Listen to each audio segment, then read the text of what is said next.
That's a great marriage, Kevin. It really is. Oh, thank you. No, she's wonderful and She is. puts up with you and gets them. I keep telling her she's responsible for me being on the city council. Well, She's not a political consultant, but she had the best ideas and the best strategies. well, She walked and knocked doors with me for a year before I got elected, and she's wonderful. And right now she's still sleeping. well, wise move. Back in time, of course, I think almost everybody in Denver is aware of the murder of Alan Berg, although we know that things are drifting away, and we know the fight that we really were engaged in to get him into the Hall of Fame. But those things aside, now comes this. And you and the late Gary Gerhardt wrote a book that now was renamed The Order. Just pick it up from there and talk about it, please. Well, the movie's in the theaters, and maybe for another week or so. But when you mentioned that I had a credit as a writer, Gary and I were on the screen, based on the book The Silent Brotherhood by Kevin Flynn and Gary Gerhardt. We had nothing to do with writing the movie, though. I just want to be real clear. Once Gary's wife Nancy and I struck the deal. What was it? Oh, well, a long time ago that they optioned it. But we had no control over the writing, but that was fine with us. By the way, I want to mention, I think a number of Gary's family is listening to the show today. Well, I alerted them. And so I think some of his kids are listening, so say hi to Gary's kids. Well, what a talent. I mean, Gary Gerhardt was a talent. And between the two of you guys, how long did it take you and Gary to do the book? We got the contract sometime in '87. The book came out in '89, so it wasn't a full 2 years, but it was pretty much the better part of 2 years. Was it Gary? I'm sorry. Go ahead. Yeah. Well, I'm in Southwest Denver, and Gary was way up in the north suburbs, and so we would work until 2, 3 in the morning. We bought identical matching computers with our book advance, which was a pretty small book advance. A friend of Gary's built them for us, 286 processors, 20 megabyte hard drives. That was a while back. My watch is more powerful than that right now. And a dial-up modem with the little cups for the phone receiver, and we would send chapters back and forth. I want to say one thing about writing this. People have asked me, do you think the book is more your voice or Gary's voice? And I reread it a month or so ago, just before the movie came out. And I have to say that it's truly a blend of the two of us, because we exchanged sections back and forth over that dial-up modem so many times, refining it, adding, deleting, changing. And it's just, there's only one way you can tell what did Gary write and what did I write. And Gary went on to become our nature, environment, wildlife reporter for the paper, the Rocky Mountain News. And so he knew his stuff in the outdoors. And I'm not an outdoors guy. I'm a city guy. So, but I'm a map geek. So when you read something in the book about up at Aryan Nations, when Richard Butler went up there to buy the land up in Idaho in the 70s, there's a section in there that says, if you walked around a trail, you come around a corner, you might encounter a grizzly sow and her cubs digging for tubers and mites. And so that's Gary, because I have no clue what the heck a tuber and a mite is. Right? And if you read stuff about the maps, like the Bitterroot Range and the Sawtooth and Hook-Nose Mountain and stuff like that, that was me going over the USGS quadrangles. But other than that, I think it's truly the two of us blended together, and it was the best professional experience of my life was writing that book with Gary. You remember, he's huge. He's a huge guy. He's a big. I don't know what was he. His kids will correct me by text, I'm sure, but I think he was 6'5". I was going to say. I'm like 5'8". It was like Mutt and Jeff. And I remember sitting and talking with him and thinking, this, was it Gary's wife or who made the comment, this will make a good movie, or this could make a good movie. That was Gary. Because Yeah. Gary said that. That was Gary. Yes, because he was a cops reporter at the time. Remember, Sure. we were covering the Berg homicide, and he was covering it from a cops angle. He had some well-developed sources over in the shop, and so he was always into the the cat and mouse cop and robber narrative. And so, he was always, let's make a good movie. Let's write it this way. Let's set the scene. Yeah, it was fun. The film itself, and I want to again publicly thank you. I had full intentions probably of not seeing it, and you called me. You said, "Come on, I'll buy you a ticket." Mm-hmm. And you took me, and I got to sit next to you, which was more important perhaps than anything else, was because of the portrayals of these murderers. And the only person that looked like he looked was Alan. Yeah. They got Mark Maron playing Alan. And yeah. And what'd you think? I was wondering, I didn't ask you what you thought of Mark and his portrayal. It was hard to watch, of course. Yeah, because when Alan's life was taken, he had gray hair by then, but the Alan in the film has that brown hair that he a little darker. But his message of peace on earth and goodwill toward men.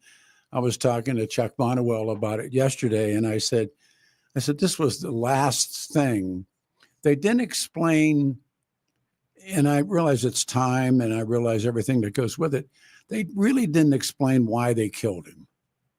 And it was just sort of, he was this bird on a limb, and so we're gonna kill him, without the story that you and I have talked about, and I've written about, and you've written about, of why they really did kill him. And then the other part of it is, having testified against these guys on more than one occasion, I didn't recognize anybody. Mm-hmm. And you were. I will add one thing, Pete. I think Nicholas Hoult, who played Robert J. Matthews, the leader of the gang, the Order. Yes. I thought he bore a good resemblance to the real Bob, although in real life, Bob Matthews is a little more muscular than Nick Hoult is. But I was really taken by his portrayal, because Bob Matthews did not survive the whole thing. He died in a siege with the FBI. But the portrayal that Nick Hoult does on the screen, man, I think exactly what Gary and I would have said. That's the Bob Matthews that we profiled. We talked to his mom. We talked to his other family members. We talked with the gang members that cooperated with it. And I think that portrayal of a guy with such charisma and purpose and intentionality is how we view him. Kevin Flynn, Peter Boyles, we're talking about the story of the Order. Was he the Christ figure? Was he the, I give my life for this? And that final moment in the film, not to be a spoiler, but where he closes the door. Now, I don't believe that. Did that actually happen? No, no FBI agent entered the house after the initial gun battle. But the initial gun battle that you saw there with Bob Matthews on the second floor, firing full automatic machine gun through the floor, with the slugs coming out of the ceiling at the SWAT teams who were down, and they were shooting up into the ceiling to try to get him. That did happen. In fact, Harriet and I were in Calgary watching that particular scene being filmed late at night. It was like 3:30 in the morning. They finally wrapped, and it was really, really intense. Watch that scene being filmed. I mean, I found myself on a couple of occasions, like cringing in my seat. I mean, it's that good. The film. How do I say this? If you didn't know the total truth, the film holds. I want this to come out right. The film holds up. It's a very good movie, but how much of it is absolutely. Now you're chuckling, but how much of it Well, holds up? I think we chatted about this out in the lobby with the group that was there. Yeah. I think at a high level, from an overflight level, and you're flying in a plane across country and you're looking down at the ground, it tells the whole story in 2 hours. If it had to include all of the predecessor scenes that led up to why they picked Allen and how it happened in actuality, if they hadn't fictionalized and compressed characters and events, a 2-hour movie would have been a 200-hour movie, because Gary and I put so much detail into the lives of who these people were, some from their childhood on up, like especially Bob Matthews, because that's what we were out to chronicle. Who were these people? How did they come to this point in their lives? And you mentioned when you mentioned Matthews, that figure that you said, the Christ figure, I describe him as a match head. It takes someone with that type of charisma and draw and intentionality, and in an atmosphere where the air is filled with gasoline, or gas, it takes someone like Bob Matthews to ignite the rest of the folks there. I've said most of the folks who joined the order, Pete, had they not encountered Bob Matthews, would probably be sitting here in their living rooms, retired on their 401k. That was my sense. There is the leader. Stupefying. Yeah, I mean, the history is full of the leader. And talk about Matthews really begins the order in the 80s, does he not? Fall of 1983. Okay. Yeah. Tell the story of Bob Matthews, and Kevin Flynn is here. Tell the story of Bob Matthews, who begins the order. Youngest of 3 sons of a Air Force veteran, Army Air Corps veteran, started out in Marfa, Texas. And we describe it as a tiny little dot on the West Texas map. And his dad became the mayor of the town, and he ran an appliance store, and things kind of soured, as they sometimes do in politics. I can tell you that. And so the family ended up moving to Phoenix. And so Bob grew up until, he was about maybe 5, 6, 7 years old before they moved to Phoenix. So most of his formative years were in Phoenix. And there was an event in October, I think, of 1964, when Barry Goldwater was running against Lyndon Johnson for president. And you remember that campaign? Oh, of course. Goldwater was portrayed as someone who would tolerate a nuclear war with the Soviets. Remember that ad with the little girl picking the flower? Sure. And then the mushroom cloud goes up. Yes. Right? But in Phoenix, Goldwater was a hero. He and what propelled him at the time were members of the John Birch Society, and so Arizona Republican Party pretty much was run by John Birch members. So Bob Matthews was 11 years old. Wow. Sunday newspaper, the Arizona Republic, and his mom pulls out a circular, a little advertising supplement, and she starts reading it. She says, "Boy, look at this! These people are really doing something about communism." And she described a few of the paragraphs. So he's 11 years old, and after his mom was done, he picks it up and takes it to his bedroom. He starts reading it. It's about the threat of communism, and it scared the bejesus out of him. And so it turned out it was a circular advertisement from the John Birch Society inserted into that Sunday paper. The reason we know that is that Gary and I got a hold of the city editor of the Arizona Republic, Rich Robertson, at the time. This was in 1987, and he's still a friend to this day. He's retired now. And we said, "Hey, there was something in the newspaper on a Sunday leading up to the 64 election about fighting communism. Can you help us find what it is?" He goes into the microfilm, and he found that advertising circular, copied it full color, and sent it to us. And that's how we found out that it was the John Birch Society. Bob Matthews joined as a young member at the age of 12. Jeez. And they took him under his wing, and that started his slippery slope. He got involved in tax protest movement with a popular tax protester down there, well known. He became part of his security detail, and went on to form a little, survivalist preppers out in Cave Creek, and doing maneuvers out there with their guns and all. He actually made the news one time in a mask. It wasn't known that it was him, and just went on from there. He ended up getting popped by the IRS on a tax beef, got probation, and none of his friends stood up for him. None of his friends. So he got sick of the movement, told his parents he was out of it, forget it. I'm just going to I'm going to move to the Pacific Northwest, and I'm going to get a nice piece of land, and I'd like us all to move up there and just get out of Phoenix. And that's what he eventually did. He and his parents and his two brothers eventually moved up to a little town north of Spokane called Medellin Falls. Who was the first of his recruits? Who was the first of his followers? There were 9 people who eventually joined him on his property. He had a 2-story shed there, and in the upstairs they call it the barracks. Mm-hmm. And one of them was David Lane, Yeah. who you know well from Sure. Denver. He was a leader of the Denver Ku Klux Klan back in Mm-hmm. the early 80s. And he had moved up to Aryan Nations, which was close to Medellin Falls. And he also he was connected to Rick Elliott. David was, yes, Yeah. up in Fort Lupton, Which with that little newspaper up there. which started the internal war at KOA.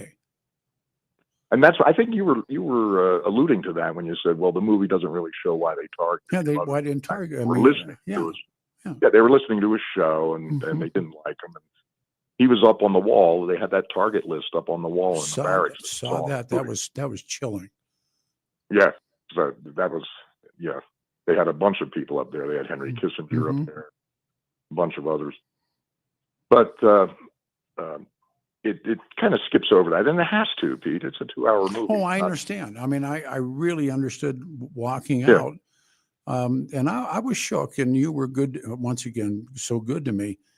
And I mean, I made that thing. I said, well, Kevin Flynn sells Cadillacs.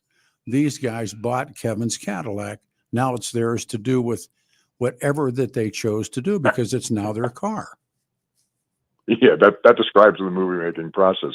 But I do have to tell you that Zach Balin, the screenwriter, taking necessary liberties and amalgamations, putting people together. Like, there's one guy in there who's actually an amalgam of 3 different people in the book, but it presents the flow of the events in a very accurate fashion from the 40,000 foot level. The book and the movie tell the same story, but they don't necessarily have the same details. All the events in the book happened, right? Who was the guy that came in and said, well, they killed Walter? Was it Walter West was the guy that they killed? Yeah. And then who's the guy that comes to them and says, I can teach you weaponry, I can teach you tactics? What was his name again? His name in the movie was Sam. I forget his last name. He was a made-up character named Sam. He was an amalgamation. He was primarily a guy from a survivalist camp in Arkansas called the Covenant Sword and Arm of the Lord. And they CSA. Did they? And he was a guy named Randall Rader. So he was an actual guy. Did that camp play out with Timothy McVeigh? The CSA? Yeah. No, the CSA was broken up, but there was a camp nearby called Elohim City. That's it. That was allied with CSA, and that was over in Oklahoma, right across the state line. Okay. They had sort of an alliance, the two groups, and Elohim City was still operating at the time of the Oklahoma City bombing, which of course was only 11 years later. After all this, I was trying to explain to a friend. I said the one thread, excuse me, that carries through all of this is the Turner Diaries. Yes. And the Turner Diaries were they? Could they be considered the blueprint for the order? The Turner Diaries is a fictional narrative. It's a novel that talks about a white racist war against the U.S. government, where they eventually succeed in the end. And so it's not, the guys who were in the gang told us that was not our blueprint. That was just something we read. Okay. But they do follow. Yeah. There's a close similarity between the events in the Turner Diaries and what these guys were doing, particularly with the armored car robberies and the counterfeiting, and of course the assassination of Allen. The FBI once dubbed Timothy McVeigh as Earl Turner Rides Again, which I thought was a really fascinating line, that on some level, McVeigh, and they really are, if the best of my knowledge, they're tied together through this book. And yes. and didn't McVeigh make his income by going and selling the Turner Diaries? Partially, yes. He traveled to gun shows across the country and sold Turner Diaries at tables at gun shows. One in particular I recall was a Tulsa Gun and Knife show that he sold that book at. And Timothy McVeigh also was a follower, not a follower as a member, but followed the crimes of the order. Yes. He had several of the books that were written about the case. The one I remember particularly was by Jim Coates of the Chicago Tribune. Yes. Called Armed and Dangerous. You remember we met him. He came to town. Yes. Yeah. But now they're in the order, and again, Kevin Flynn's with us, and I can't begin to tell you how much Kevin means to me. But when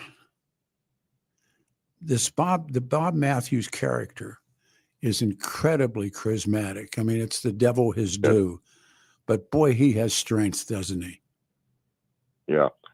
There's one of the scenes in the book that I think really solidified it for me, that Nick Holt played the Bob Matthews that Gary and I came to understand, was after one of the armored car robbery at the Northgate Mall in Seattle. Mm-hmm. And they returned to Idaho with like a little over $200,000 in stolen money.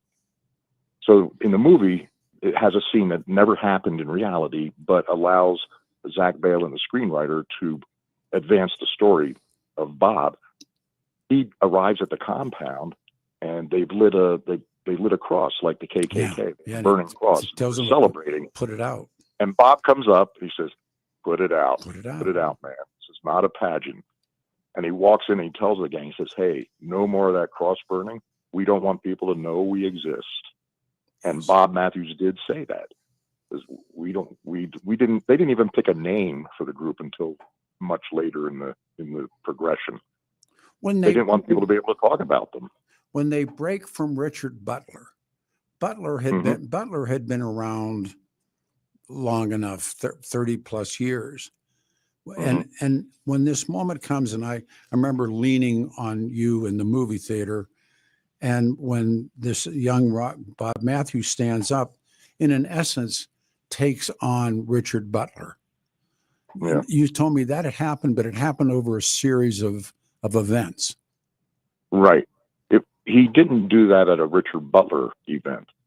Again, that's a combination of several events. What happened was, and the dialogue, the speech that Nick Holt as Bob Matthews gives on that scene is taken from a speech that Bob Matthews actually gave, and we have recordings of, at the National Alliance Convention in September or October of 1983.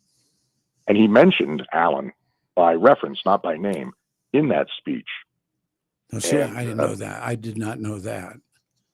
Yeah, it had to do with it had to do with having Rick Elliott on the air. Well, I knew that. Bob Matthews was very aware, and he made this, it was in his speech.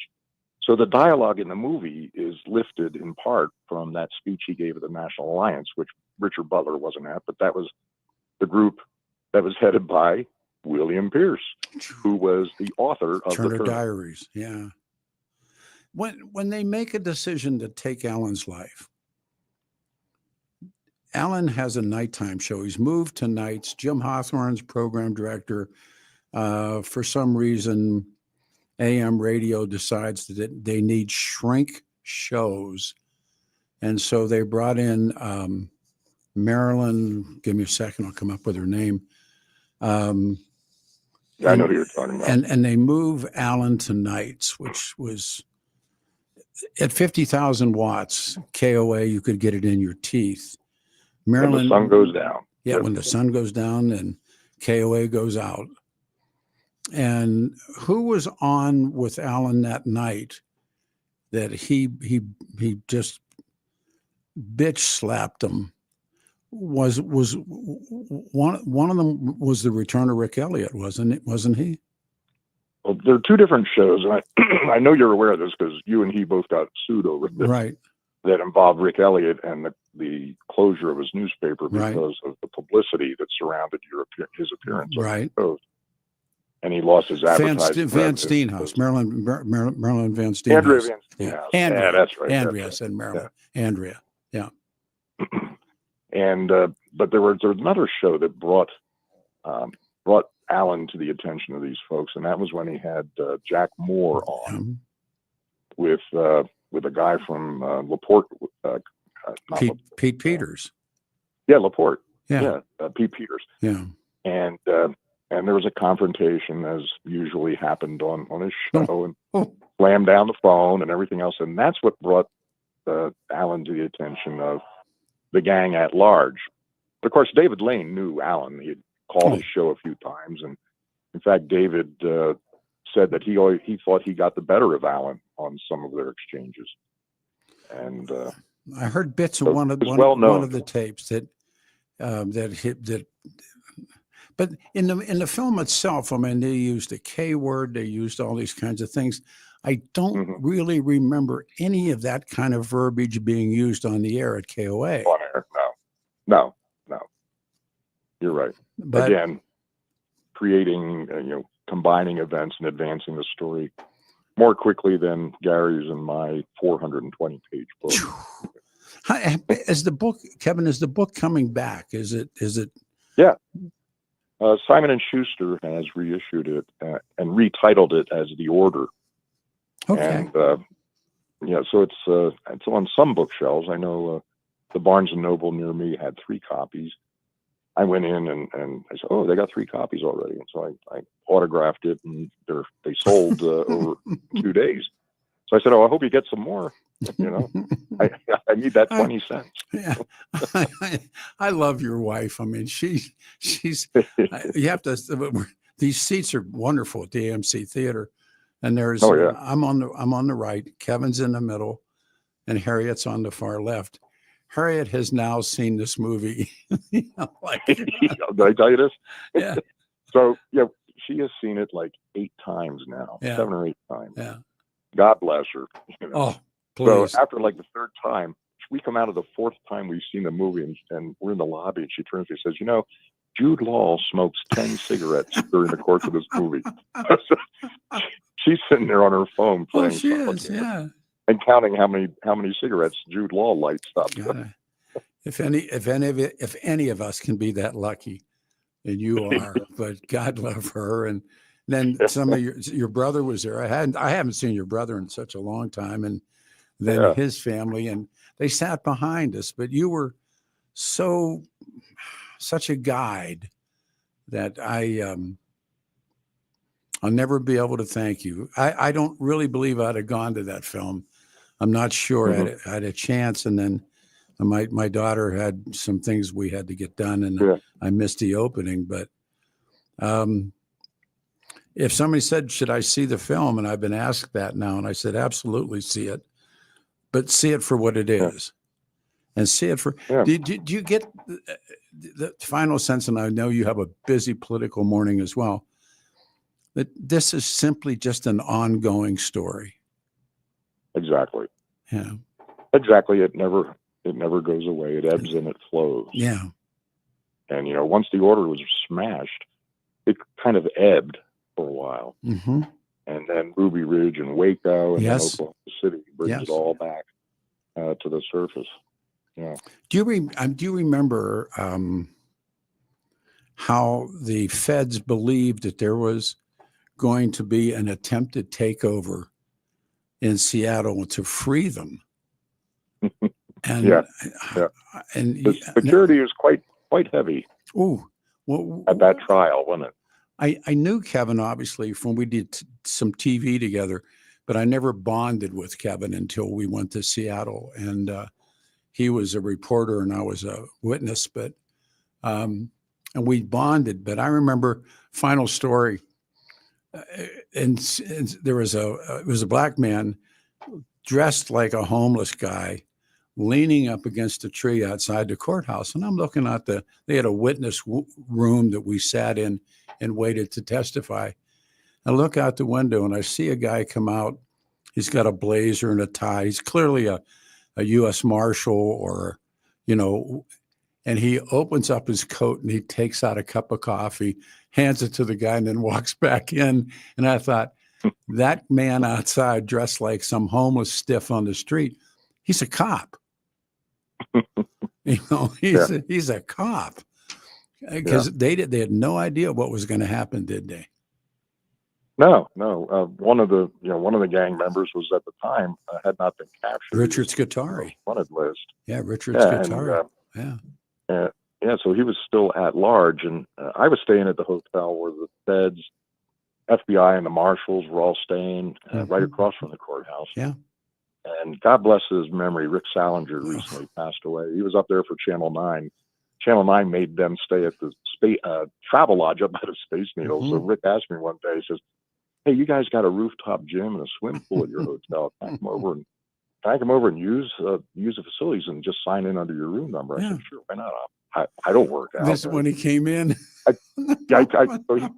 find out later that this same sign-in sheet where the feds, the FBI, and the marshals are working out after the trial, Rick had gone up there and signed in my room number, but he signed the name of the guy that was on the 10 most wanted list with my room number. Yeah, no, I remember him doing that. What are you doing that for, man? What a decent man he is too, or he was. His son's doing a good job. Yes.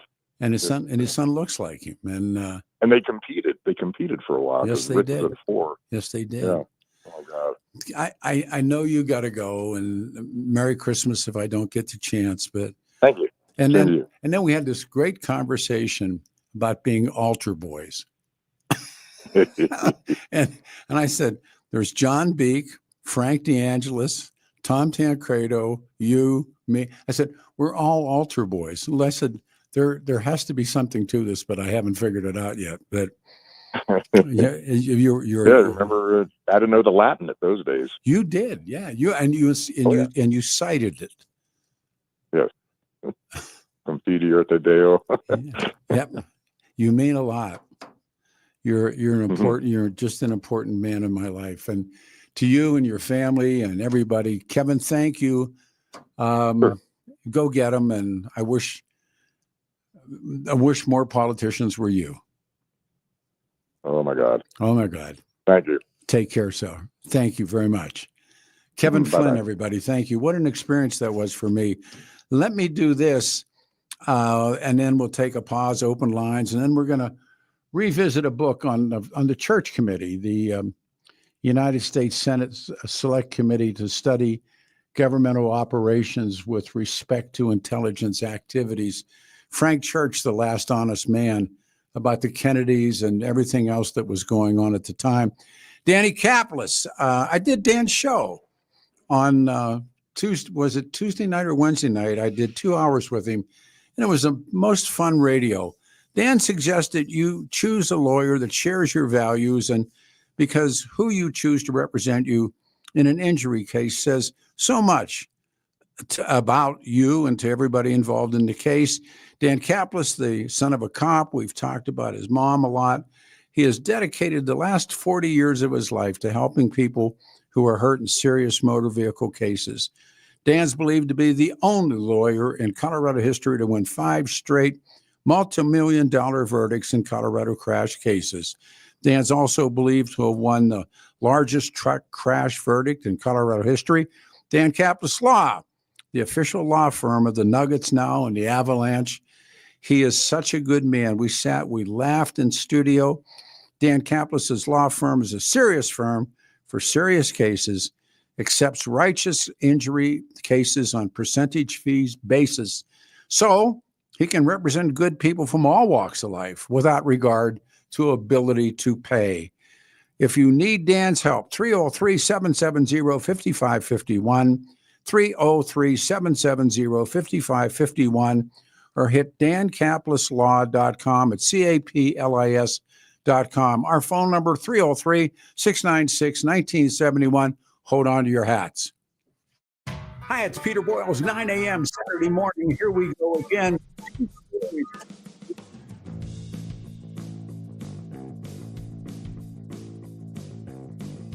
Order kept.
Christmas music.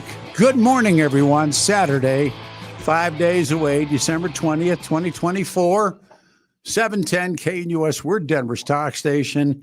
And what a beautiful day. 62 will be the high, 61 on Sunday, and Monday, 54 degrees. Coming up, the book is entitled The Last Honest Man. And we've been talking so much about American CIA, FBI, MK Ultra, and Frank Church was just this really, really, really honest senator from Idaho. And actually on his committee was Gary Hart. And it's really a fascinating read. Let's go to the phones. Michael, you're on the radio show. Two lines are open, 303-696-1971. Michael, welcome to the show. Peter, thank you so much for taking my call. And I got to tell you real quick, I really enjoyed your interview on KHOW with Dan Kaplan this week. That was really enlightening. I didn't know all of that, so that was great. Oh, cool. Thanks. Well, how did you first meet Dan? Kaplan, he came to work over at KOA. He was doing some work, I think, on the Tom Martino troubleshooter. Yeah. And I think he began dating Amy. And then he was just so talented that he just moved into his own time frames. It's one of those things where people come and go in the business. So but I think, and then he and I became friends. Before he married Amy, he and I we bonded. I think was I doing early mornings or 9 to noon, and then Danny was going over to work at KOA at noon on the Martino shift, and somehow we just crossed paths and went from there. Yeah, well, I know he used to do the legal reports on CBS4, and he always such a good legal mind and really talented guy, definitely. Dan's a good man, for real. A good man. But what I was going to talk about today was this story about this new boss in charge of kind of spinning off MSNBC, I guess. He wants to, a story came out this past week, he wants to kind of introduce more conservative voices into the network. And what is kind of an interesting plan, what he wants to do here. This guy's name is Mark Lazarus. He's considering introducing a more news-oriented daytime lineup that could incorporate more conservative voices during the day, while the primetime segment would be made up more of the progressive opinion content that's currently on the network. Status is Oliver Darcy said that Lazarus is thinking of making MSNBC something more like CNBC, the sister network of MSNBC. Sources familiar with the situation said, and I think so. What they want to do is they want to have it be like a one pro MAGA side and then a progressive side.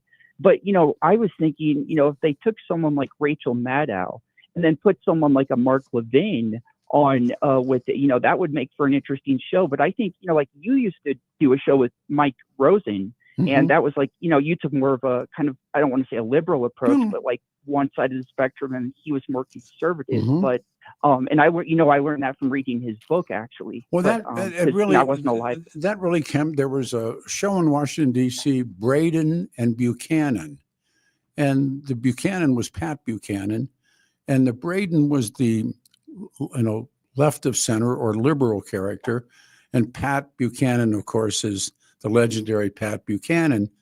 And they were Braden and Buchanan, and that's where that idea came from. Was opposite sides in a debate.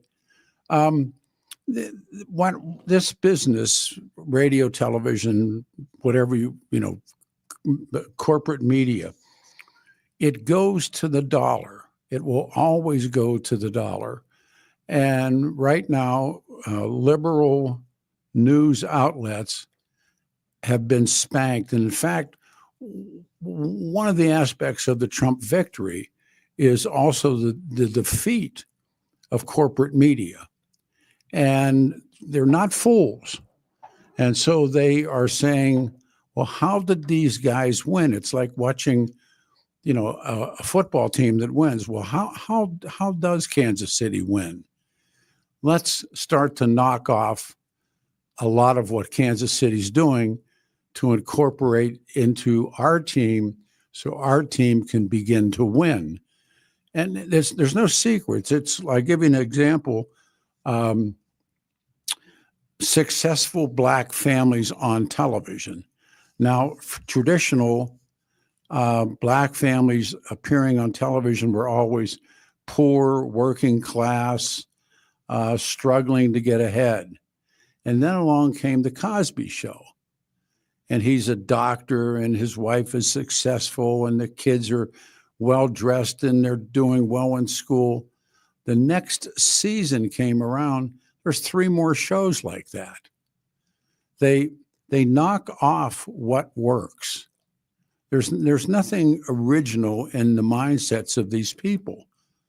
And so when you understand that's who they are, and at the same time, technology is diminishing these people. It's like when Danny and I were talking about, how did talk radio come into its own? Well, it came into its own because the golden age of radio was the 30s and the Second World War. Well, now that period's over. The advent of television. So now here's guys like Jack Benny, Bob Hope, all the big radio stars, Abbott and Costello, they move over to early television. That leaves this huge void on radio. Then the bands, there's big orchestras, that starts to fade. They get into union battles. Along comes like the Nat King Cole Trio. There comes, smaller groups of, and the music changes, and the networks don't know what to do. And along comes disc jockeys. And it's the great, the Jack Storrs stories. And so now there's disc jockeys, top 40 jocks. And now they get knocked out of the box by FM. And then FM gets knocked out of the box. Now there's AM radio, is talk radio, sports radio, all the things, political radio that happens. Now comes podcasting, and now comes streaming. And it's Hegelian. And just one thing will follow the other. One thing you can count on, there's somebody out there trying to make money on how it happens. And that's, Michael, I'm telling you, man, it is, it's a wonderful thing to watch. Because it's at a change right now. I got to give you the last comment. Yeah, no, I was just going to mention what came to mind. Neil Cavuto last show was this past week. Yeah, but I guess rumors they offered him a deal that would pay less, and he's worth a lot more. He's worth as much as he wants. He's been there so long, but he's been an anti-Trump voice. Well, not anti-Trump, but he's been more of a centrist voice. But, he made the point that, we don't work for Trump. When Trump set out that tweet that, Fox News isn't working for us in 2019, and Cavuto was like, well, Mr. Trump, we don't work for you. We cover you fairly. That's our job. When he did that big segment, it got a lot of attention. But remember, it rolls downhill. And Cavuto had his set of problems as well. Thanks for the call. 710 KNUS Saturday morning. I'm Peter Boyles. Here we go.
everybody. 710 KNUS, it's Christmas week. Saturday morning, December 20th, 2024. I'm Peter Boyles, on the air everywhere.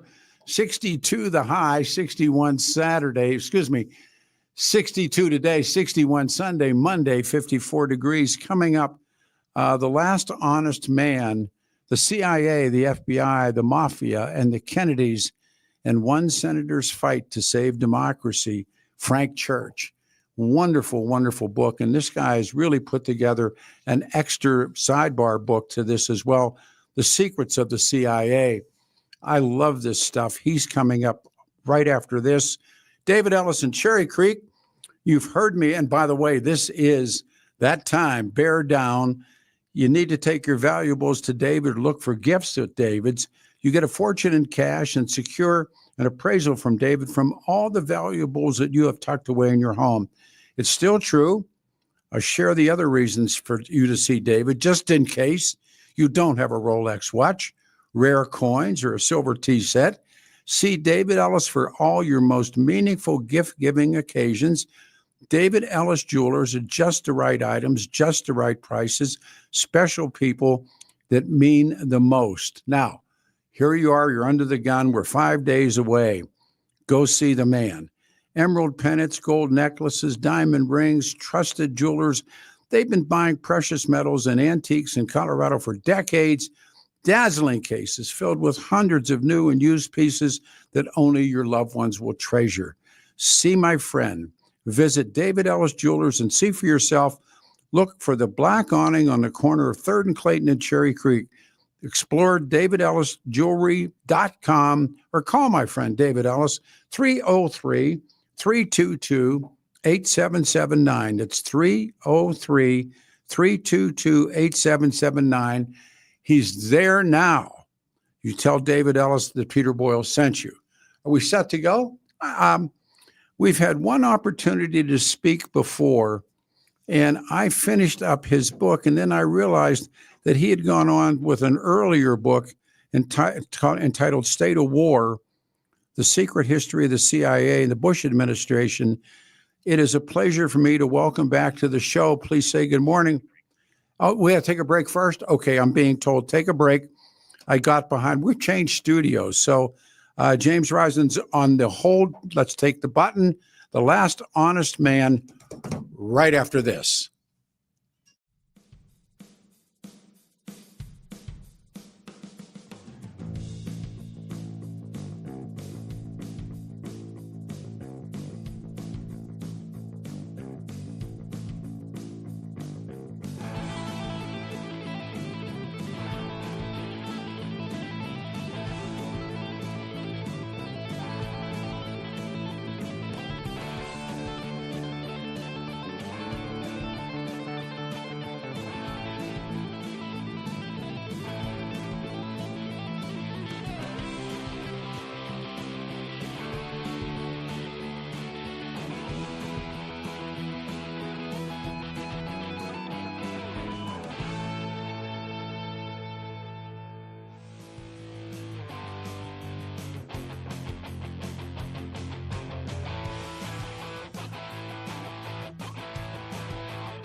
RockyMountainBargains.com, where you'll always pay Why pay retail when you can get what you want at 50% off?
Saturday morning, December 20th, 2024. Good old 710 KNUS. I'm Peter Boyles. Good morning. 710 KNUS Weather Center. Weather, it is beautiful. Mild, 62 will be the high. My motorcycle's outside, 61 on Sunday and 54 degrees on Monday. It's rare that we do this, but it must be done. James Risen was with us, and we did a book that he did, I should say, we followed on The Last Honest Man. So I have no idea that he's written another book that I'm 3/4 of this way through. It's called State of War, The Secret History of the CIA and the Bush Administration. I can't thank him enough for coming back. Once again, James, thanks for doing the radio show, and welcome back to Denver. And my hat's off to you, man. You are as good as they come, and thanks for doing the show again. Oh, sure. Thanks. I enjoyed our conversation the other day. When someone said, where do you begin? I said, you begin at the beginning. I think that was in Alice in Wonderland. The American CIA, I'm going to ask a bunch of questions, and they're sort of unrelated, and we'll try and get them to be related.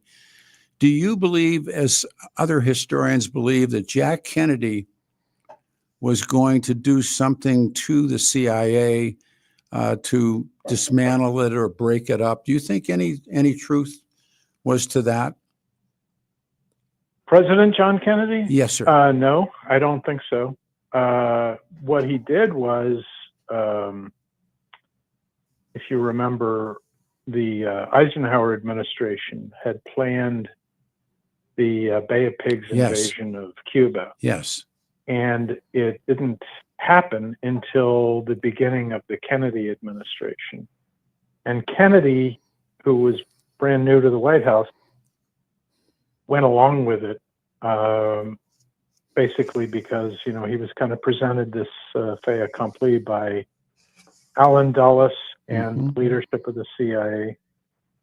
And then it went horribly wrong and was a disaster. And Kennedy became much more skeptical of the CIA.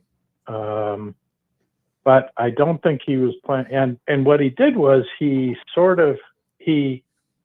made it clear that he was pushing out Dulles Yeah. and some of Dulles's lieutenants. But he never really did push them. He kind of let them leave slowly and gradually, and tried to make it look like there was no great rift between him and the CIA. So I think he was disappointed and skeptical of the CIA, but he never really completely turned against it. And in fact, he tried to use it later to kill Castro. And he and his brother, Robert Kennedy, continued to use the CIA to go after Castro and other foreign leaders. And so there was a series of presidents, really, beginning with Eisenhower and then Kennedy and Johnson and Nixon, who kind of weaponized the CIA in different ways. And I think it reached its climax actually under Kennedy with all of the plots against Castro. And I think that there was a great moment where, in the Church Committee, which investigated the assassination attempts by Kennedy against Castro, where Kennedy was talking to a senator, one of his closest friends in the Senate, and it was the closest he ever came to actually admitting that he was behind that he had ordered the CIA to kill Castro.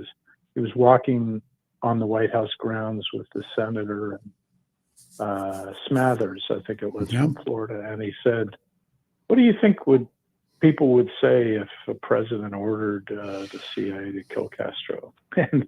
And Smathers recalled, he said, "Oh, that would be a terrible idea." And Kennedy said, "Oh yeah, of course that would be a terrible idea." So he was testing it out with Smathers.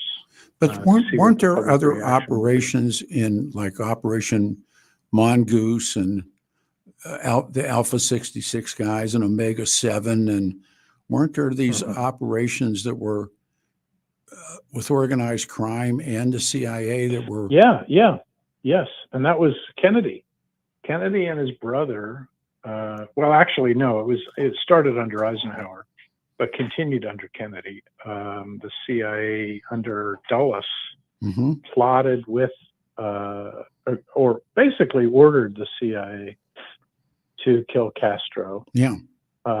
Before Kennedy ordered the CIA to kill Castro. Now, was that before or after? Because I think this is important. I'm reading about Russians in Cuba. Had the Russians arrived in Cuba by then? Well, I mean, Castro was, if you remember the beginning of the Cuban Revolution, it was not clear whether Castro was who he was. That's right. In fact, he didn't know. He had kind of denied that he was communist. But then, there's a lot of historical debate about whether the United States pushed Castro towards the Soviets or whether he was always going to go that way or not. But in the end, he did become kind of lean towards the Soviets because they were willing to offer him aid. They bought the sugar. The U.S. would not buy the... Right. And so the real crisis came during the Kennedy administration when the Russians put nuclear-tipped missiles in Cuba, and that led to the Cuban Missile Crisis. But that was after the Bay of Pigs. Indeed. So it was, it's a chicken and the egg thing. Which came first? Was Castro in bed with the Russians before we pushed him away, or not? But he also then pushes out organized crime, and and that was there's a fascinating story about that makes it a very complex and nuanced story about what his relationship with organized crime was. There was a mob boss in Tampa named Santo Trafficante. And Trafficante started as the Tampa mob boss, but over the years, he was ruthless and expanded his control basically over South Florida and over Havana. And he was the go-to mobster who controlled a lot of the casinos in Havana. And he was briefly imprisoned by Castro when Castro was trying to crack down on the mob and its power over the casinos in Havana. But then Trafficante got out of prison, went back to Tampa, and then was brought in by the CIA to work with Johnny Rosselli and Sam Giancana to kill Castro. But there's a lot of people who now debate whether or not Trafficante was actually sort of a double agent and was actually telling Castro what was happening. His mother's Cuban. Because he wanted back in with Castro. And so there's a lot of debate about how much was Castro really against the mob versus how was he cutting secret deals with the mob. So it's fascinating to try to sort all that out. Trafficante's mother was a Cuban. His father was, the old mob boss of Florida, but his mother was, they say, Cubano. And right. And then the other one, of course, is Carlos Marcello, and then, of course, Sam Giancana. Yeah. Yeah. And I've never gotten this clear. James Risen is with his just two great books, The Last Honest Man, about Frank Church seeking. By the way, I've been thinking about talking to you since you've agreed to do the show again. Did you see the RFK Jr. interview, the drop, where he sits down in a chair and the interviewer said, "Do you believe the CIA killed your uncle?" He didn't even blink. He said, "Yes." Did you see that?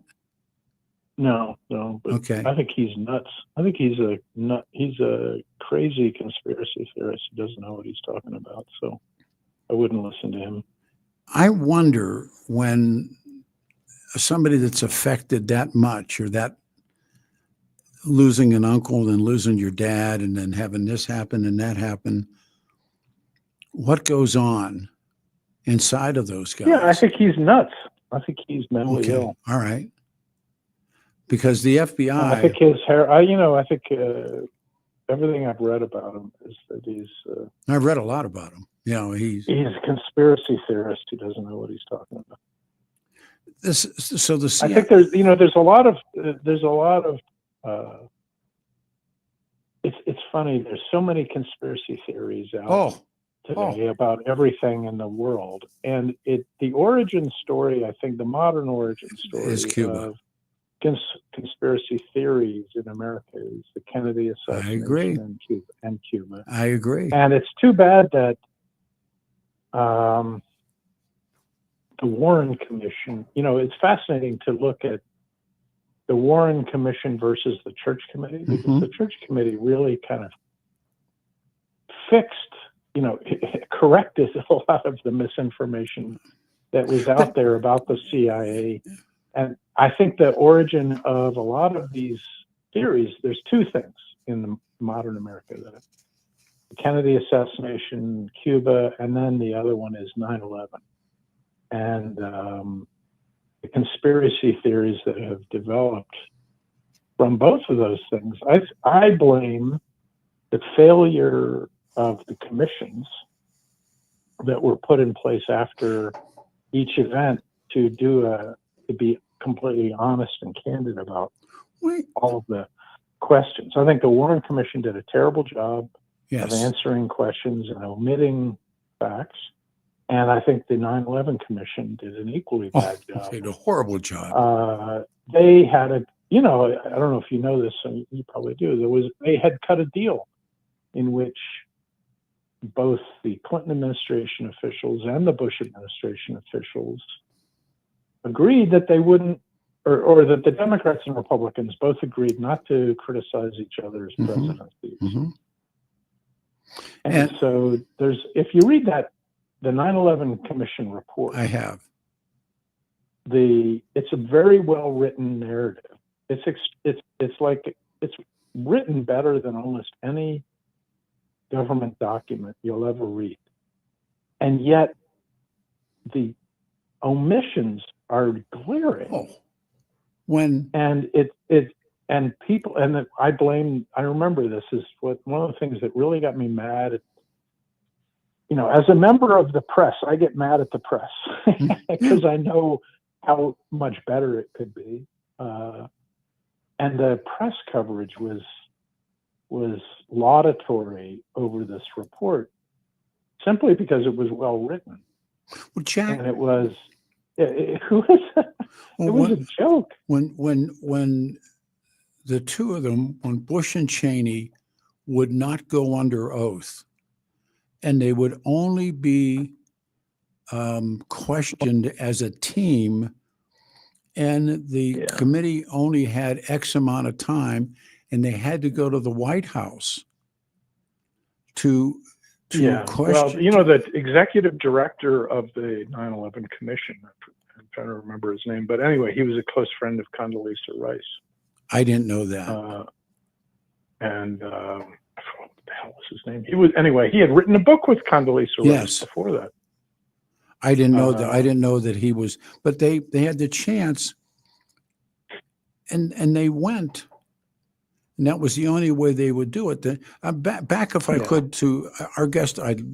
This guy's James Risen is our guest. Risen. The two books are The Last Honest Man, and it's about Frank Church. We'll get to that. And the one I'm reading right now is The Secret History of the CIA. Full circle. The Warren Commission, there are these stories of Lyndon Johnson simply wanting to have a commission that would put everybody in our country at rest or at ease. That this I mean, it's so funny today, the phone conversations between Johnson and J. Edgar Hoover. I've heard them. Are online now. I mean, it's everything is online now. Yeah. And you can listen to, there's a conversation where Johnson calls Hoover and they talk openly about, we got to find a way to just put this all to rest. And Hoover says, yes, of course. And Johnson says, I'm going to get, I'm going to get Richard Russell. Yep. Who hated Warren, and they hated Earl Warren. Yeah, all together, and we're going to get them all together, and we're going to make the commission. And then it became obvious that, very soon after, there were all these questions about the CIA and about the FBI and everything, and they just didn't want to. They didn't want to deal with it. Never came into the commission. But here's the problem. Is, and this is why.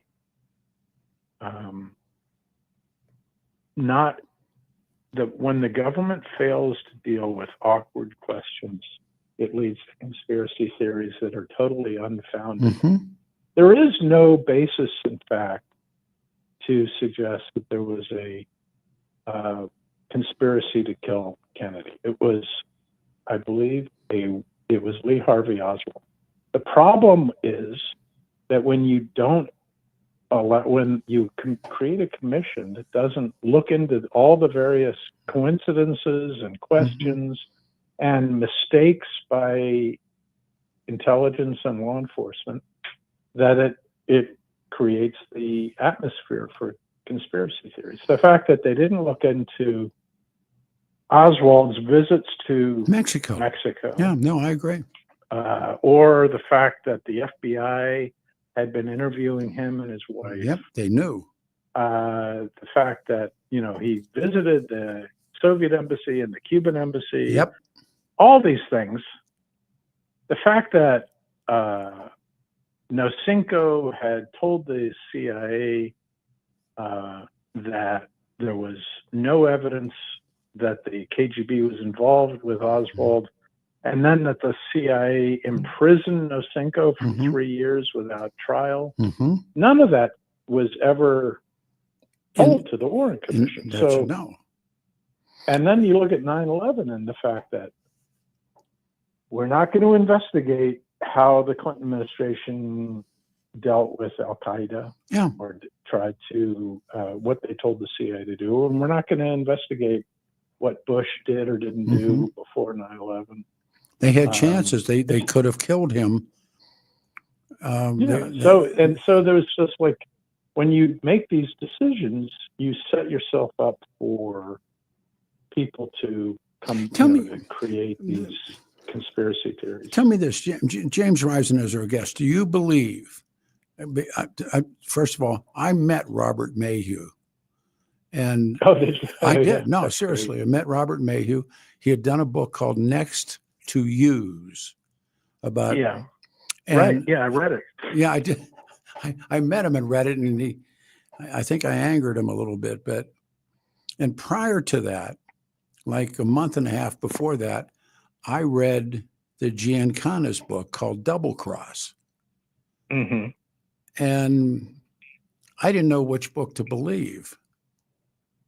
Do you believe that Sam Giancana, who was the head of the Chicago outfit, that he believed that they had a green light because of what they had done for Jack?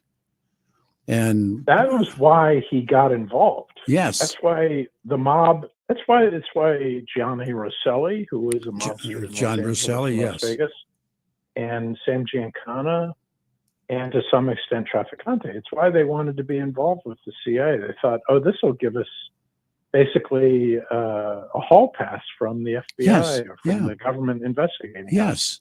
And as in Rosselli's case, Rosselli had hidden the fact that he was born in Italy and had come here when he was a child. It was illegal. And so, yes, and he'd never gone through legal immigration. In fact, he had actually bribed he was born in Boston, and then he bribed somebody in Chicago to fake a birth certificate to show that he was born in Chicago. And then he made up this whole story about himself that he was close to Al Capone, when in fact he really wasn't. So anyway, yeah, that's what they wanted. He didn't want to be deported or prosecuted for either immigration violations or for all the other crimes he'd committed. And the same with Giancana. Who makes, there has to be a shot caller. Who decides inside the CIA to go and get in bed with the mafia? That was the top of the CIA. Yeah. Would it have to be Dulles? Was Bissell, Bissell and Dulles. Yeah, and I was going to say. And it was, and I think it was done with the understanding of the White House, the Eisenhower. And then Dulles ends up on the Warren Commission. Well, the whole, that's what the Warren Commission was a whitewash. Oh. The 9/11 Commission was a whitewash. But here's the problem. That doesn't mean that the truth about those events is wrong. That doesn't mean that the conspiracy theories are right.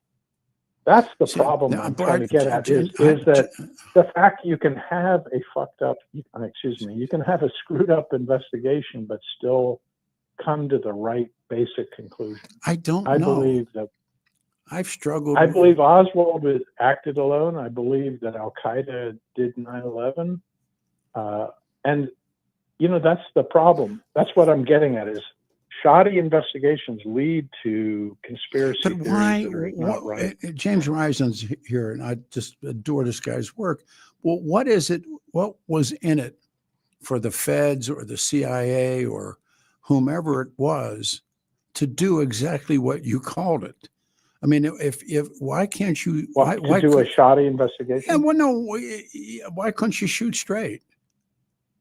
Because they're trying to avoid embarrassment for things like, for instance, in the Warren Commission, the CIA and the FBI were embarrassed by the fact that they had identified Oswald as a problem or as an issue to be dealt with, and they had never done anything about him. And they didn't want that embarrassment to become public. They didn't want the information out there that showed that they were incompetent and hadn't dealt with. So the whole Oswald. Mexican trip and all of that stuff just gets whitewashed. Yes. And so because they were embarrassed, because they looked stupid, they hid all those facts. And when over the years, those facts come out, people, 10, 20, 30 years later, Mhm. don't understand the motivations of the people at the 30 years earlier about why they hid it. But And one, so they come up to their own, they generate their own conspiracy theories about why it happened. but one leads to another. The same guys who make up the Gulf of Tonkin, the same guys that, Yeah. I mean, yeah. See, I love Well, you it's to not say- the same people, but it is. But no, there is no, a no, it's the mindset. yeah. No, that's the problem in the government or in any large organization, really, is that there is usually an organizational dynamic that leads you to But for not be honest with the outside world, and that secrecy leads people to suspect you. yeah, I mean, Nietzsche said, But like in 9/11, people, I had to do, and I covered 9/11 mhm, for the New York Times. So this is very personal for me. I know directly that what happened. I was covering the aftermath of 9/11 as the beat reporter for the New York Times covering the CIA. And the beat reporter who covered the FBI and I had to write repeatedly every day about the fight between the FBI and the CIA mhm, over what really happened with how did the hijackers get into the United States? Mhm. How did they deal with, how did they learn to fly. all those things? Yeah. How did they get to San Diego? How did Mhm. one of them live in an apartment owned by a FBI informant? Mhm. All these things. And the CIA and the FBI would tell us diametrically opposed things. Yeah. All the time. And why did they do that? Is because they were embarrassed. There was an institutional dynamic. I mean, it's like, And that leads to conspiracy theories. well, That's what I'm trying to get at. Is no, that I follow. I mean, I do follow. there's a very simple, the truth is usually much simpler than conspiracy theories. But when I find out that, incompetence and embarrassment usually are the reasons the governments or institutions do these things. but when I find out that Bandar's wife is giving those two money, Yeah, right. and then they all get out of the country because they're at the horse shows, they're buying up all the great horses. And let me set up a question. I need to pause. When the first two murderers, the first two hijackers come to the United States, they go to San Diego, they get Mihar and Al-Hamzi. and they get those make work jobs for the airline. And they can trace the money to Bandar's wife. I think her name is Fatima. And he's Bandar Bush. And then all of these wealthy sods are at the horse show. They're at the auctions, the bluegrass auctions, and George W. Bush gets them out of America. Tell me on the other side. The Bin Laden family. Yeah, the Bin Laden family. Tell me why. Yeah. On the other side of the break. Those two questions, please. I love having you on the show. You mean a lot. James Risen is our guest. I'm Peter Boyles. 710 KNUS. We're Denver's talk station. 62 will be the high today. Ski resorts. Family's been skiing. I haven't yet. Experiencing really good snow conditions. It's going to be made better here. Perfect time to consider taking your skis and snowboards for a tune-up, or maybe even getting new gear for Christmas. Here it comes. The best winter sports equipment. Head over to Larson Ski and Sport, located south of I-70 on Kipling. Whether you're looking to rent or buy equipment, Larson's has you covered. They're dedicated to providing you with the best skiing experience possible. The convenience of Larson's is unbeatable. Perfect stop on your way up or down the mountain. You find them, large wooden building next to it. Here's the best thing to do. You're coming, let's go this way. You're going westbound on I-7. You're going skiing. Now for rentals, get off on the Kipling exit, come down the ramp, make a left, come underneath I-70, come out the other side, look to your right, look to the west. You see a big wooden box building, Larson Ski and Sport, 7 days a week. Same thing, coming home. Something happened, something broke. You've had enough of this, you've had enough of that. You just keep staying to your right, stay south. There you go, right-hand side, big wooden building, Larson Ski and Sport. 7 days a week. They know more about skiing and snowboarding. They've become friends, equipment, clothes, helmets, rent for your kids. Make sure you rent for your kids because their shoes and everything else is going to be bigger next year. Stop in today. Tell them I sent you. John Marriott, Jack, everybody, Larson Ski and Sport, south of I-70 on Kipling, 303-423-0654, 303-423-0654. It's LARSsport.com.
Christmas week, and good morning, everyone. It's a Saturday, December the 20th, 2024. I'm Peter Boyles, 710 KNUS Weather Center weather, beauty, 62 the high today, 61 on Sunday and Monday, 54 degrees.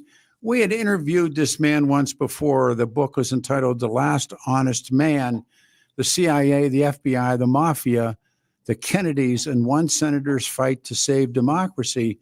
So as nothing else to do in my life but read, I come across a book entitled State of War, The Secret History of the CIA and the Bush Administration. Same guy, and they fold into one another. So James Risen, who lives in D.C., is our guest. And when we broke away, things that have just chased me for years about trying to understand the purpose of all of this. And I mentioned the Gulf of Tonkin resolution. I mentioned, we haven't mentioned, but George Bush and Dick Cheney blaming Saddam Hussein. The list just goes on. And then back to something like the Warren Commission that is just a blatant lie. And along comes a guy like Frank Church. But I know there's a question in there somewhere, James. Well, I'm glad you mentioned Iraq, because I've often thought since the war in Iraq that the Bush-Cheney White House is really, of all the presidents, that they are guilty. I think more than any other of actually promoting an official conspiracy theory, because the idea that Iraq was behind 9/11 was an officially sanctioned White House conspiracy. It was a theory. lie. Yeah, and they knew it was a lie, Yeah. and they continued to press it. The CIA and the intelligence community, which, for all of their faults, one thing they did get right in that time period was they said this was Al Qaeda, it was not Iraq. Mm-hmm. And it's so funny to now remember. This brings me back to some of the most traumatic reporting I ever had to do was the aftermath of 9/11 and the invasion of Iraq. And the whole idea that Iraq had anything to do with 9/11 was this total lie put out by the Bush administration. Yes. And then so many Americans accepted it, and I kept saying, no, it's not true. And people would attack me. Everybody, Republicans, anybody who said they weren't involved, the Republicans would attack. And on this end of the microphone as well. Yeah. So, but anyway, I'm glad you mentioned that too. No, but it's so significant, because how many Iraqis died? How many American GIs? And now the total failure, and now the rise of the mullahs, and I just see this stuff. One of my favorite, not favorite, but one of my most, I guess you would say, memorable, I don't know how you would phrase it, moments in my career as a reporter was I went to Section 60 at Arlington Cemetery, which is where the dead of Iraq and Afghanistan are buried. Mm-hmm. And I went there. It was on the 6th anniversary of the fall of Baghdad. And there was a right-wing group, pro-Iraq war group, holding a ceremony at Section 60 celebrating the war in Iraq. And Paul Wolfowitz was there. Sure. And afterwards, I walked with him and walked through the cemetery with Paul Wolfowitz. And it was one of the most bizarre, surreal experiences I've ever had. To walk through graves of the Mhm. dead of Iraq with the man who Sent them. arguably had more to do with convincing the Bush administration to go to war there Yeah, than sure. anyone else. But and again, I come back to no motor torpedo boats came out that night. The two boats, the Oh, Maddox, the Gulf of Tonkin. the Yeah, Maddox, the Maddox and the Turner Joy.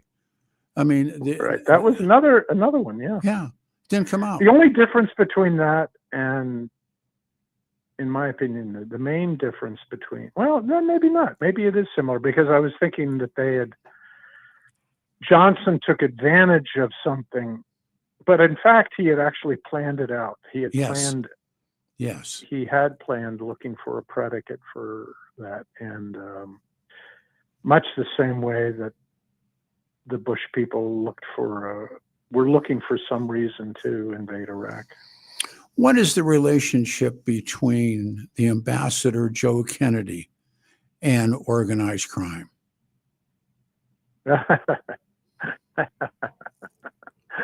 Oh, God. Well, I'm not an expert on that. Let's take a shot. Well, he clearly was involved in rum running Yep. during Prohibition. He gained control of the merchandise mart in Chicago, which was a huge warehouse that for trade, import, export, and at a time when there was a lot of that going on. So I don't know, but I would not be surprised that if it was deeper than most people think. Did they fix West Virginia, the primary? So Jack Beach, Hubert Humphrey, the Protestant, did organized crime, the dirty unions, everything else, did they throw West Virginia for Jack Kennedy? Well, that's been the allegation for many years. I certainly think that it's possible. But I have to admit, I'm not an expert on those things. Did Dick Daley rig Cook County and bring that in for Jack Kennedy? Possibly too. Yeah. I mean, that's. I think that's one of the problems with the Kennedy reputation, legacy, is that, and we're now having to deal with this all over again. Oh, absolutely. With this crazy, how did Trump get in with? I mean, I don't know. Why is he giving this crazy man a job? I think the guy. Why would Trump? I mean, Why does Trump care about this guy? Well, because I think the guy's a disruptor, and I think the way I see the world, nuts. the way I see the government is, it just needs kicked in the ass. As hard as but you don't put total nut bars in there. Well, I've read about him. I've read, the things that, and maybe he lasts, maybe he doesn't last, but he doesn't believe in vaccines. I'm sorry. Yeah, I know. No, listen, I've read all the negative stuff about him and what happens to his ex-wife and what happens with him in the church, and he ends up, with a drug. He's just destroyed the Kennedy. I mean, the Kennedy reputation is now being destroyed. But was the Kennedy reputation all that great in the first place to people that? Well, it was after, Kennedy was popular as a president. Oh, and then listen, you're talking. And then when he was assassinated, then he became a martyr. Man. Well, yeah, of course. I mean, there are historians that I read that say the smartest thing he did career-wise. This sounds horrible. It comes out sideways, but the smartest thing that he did career-wise was to be shot.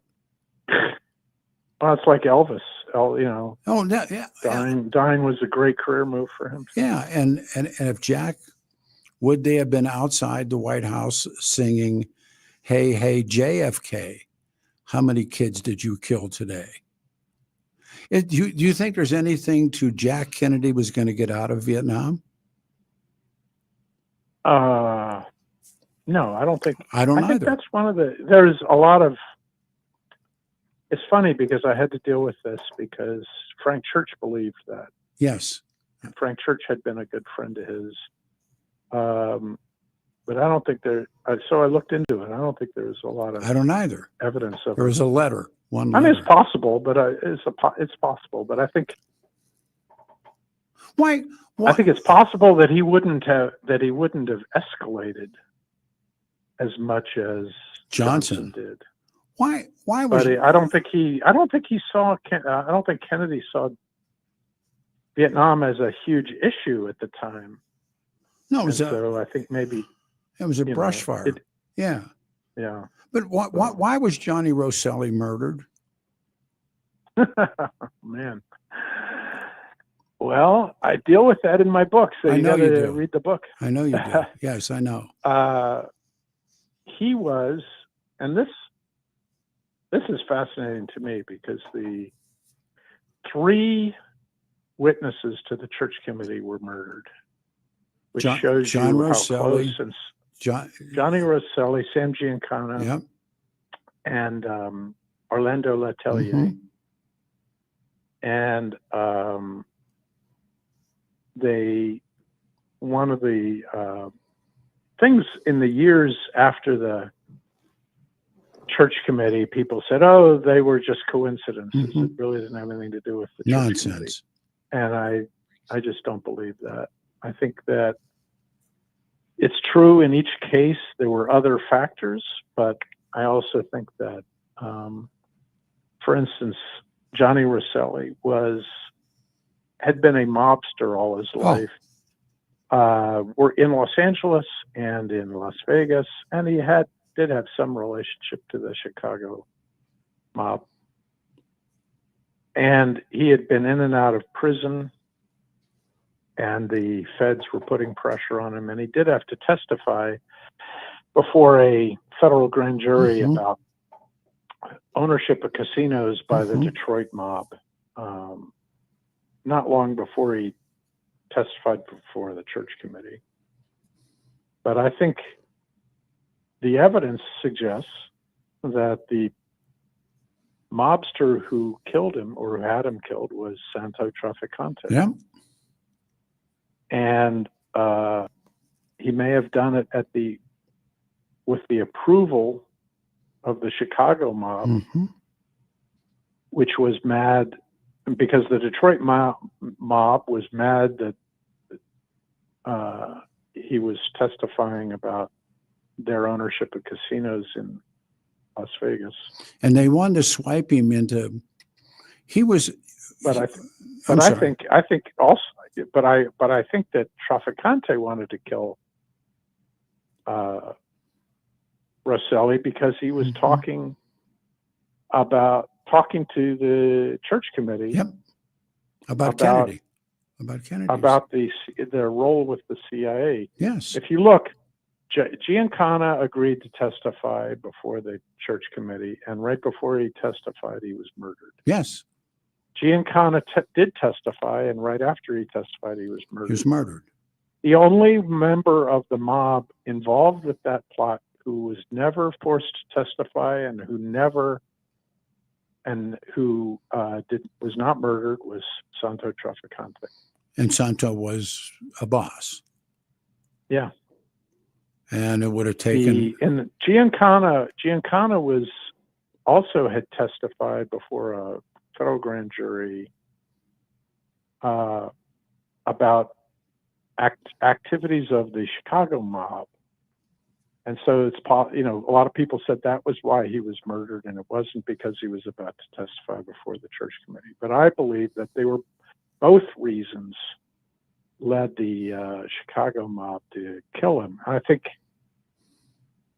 the truth was that the FBI said that Giancana did not provide any useful testimony in his grand jury testimony against the mob, and that they believed he was actually lying to the grand jury. Sure. He was the setup. And so the idea that the Chicago mob killed him for Mhm. protecting them and not testifying against them doesn't make a lot of sense. But he also was one of the contacts to Mayhew. Mayhew was a contact to the. I mean, it's like Yeah, no. So I think he was involved with. He was about to testify to the church committee. yeah. And so I think it's quite possible he was murdered because of that, rather than the grand jury. What he was going to do or what he was going to say. Yeah. So anyway, it's interesting. It's tinkers to Evers to chance. I mean, no, seriously. I mean, I'm a geek about this, and that's why I invited you back. I see these as a nexus. One connects to the other. The Bay of Pigs has an indirect connection to the 9/11 lies. The death of murder of John Kennedy has a direct connection to organized crime in Chicago, to what his father did or didn't do. And my producer says, break. Can I do you one more time and ask you to stay one more time, James? Yeah, sure. All right. James Risen is our guest, the last honest man, 710 KNUS Denver's Talk Station on a Saturday, December the 20th. What a beautiful day, 62. Stay right here.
Joy to the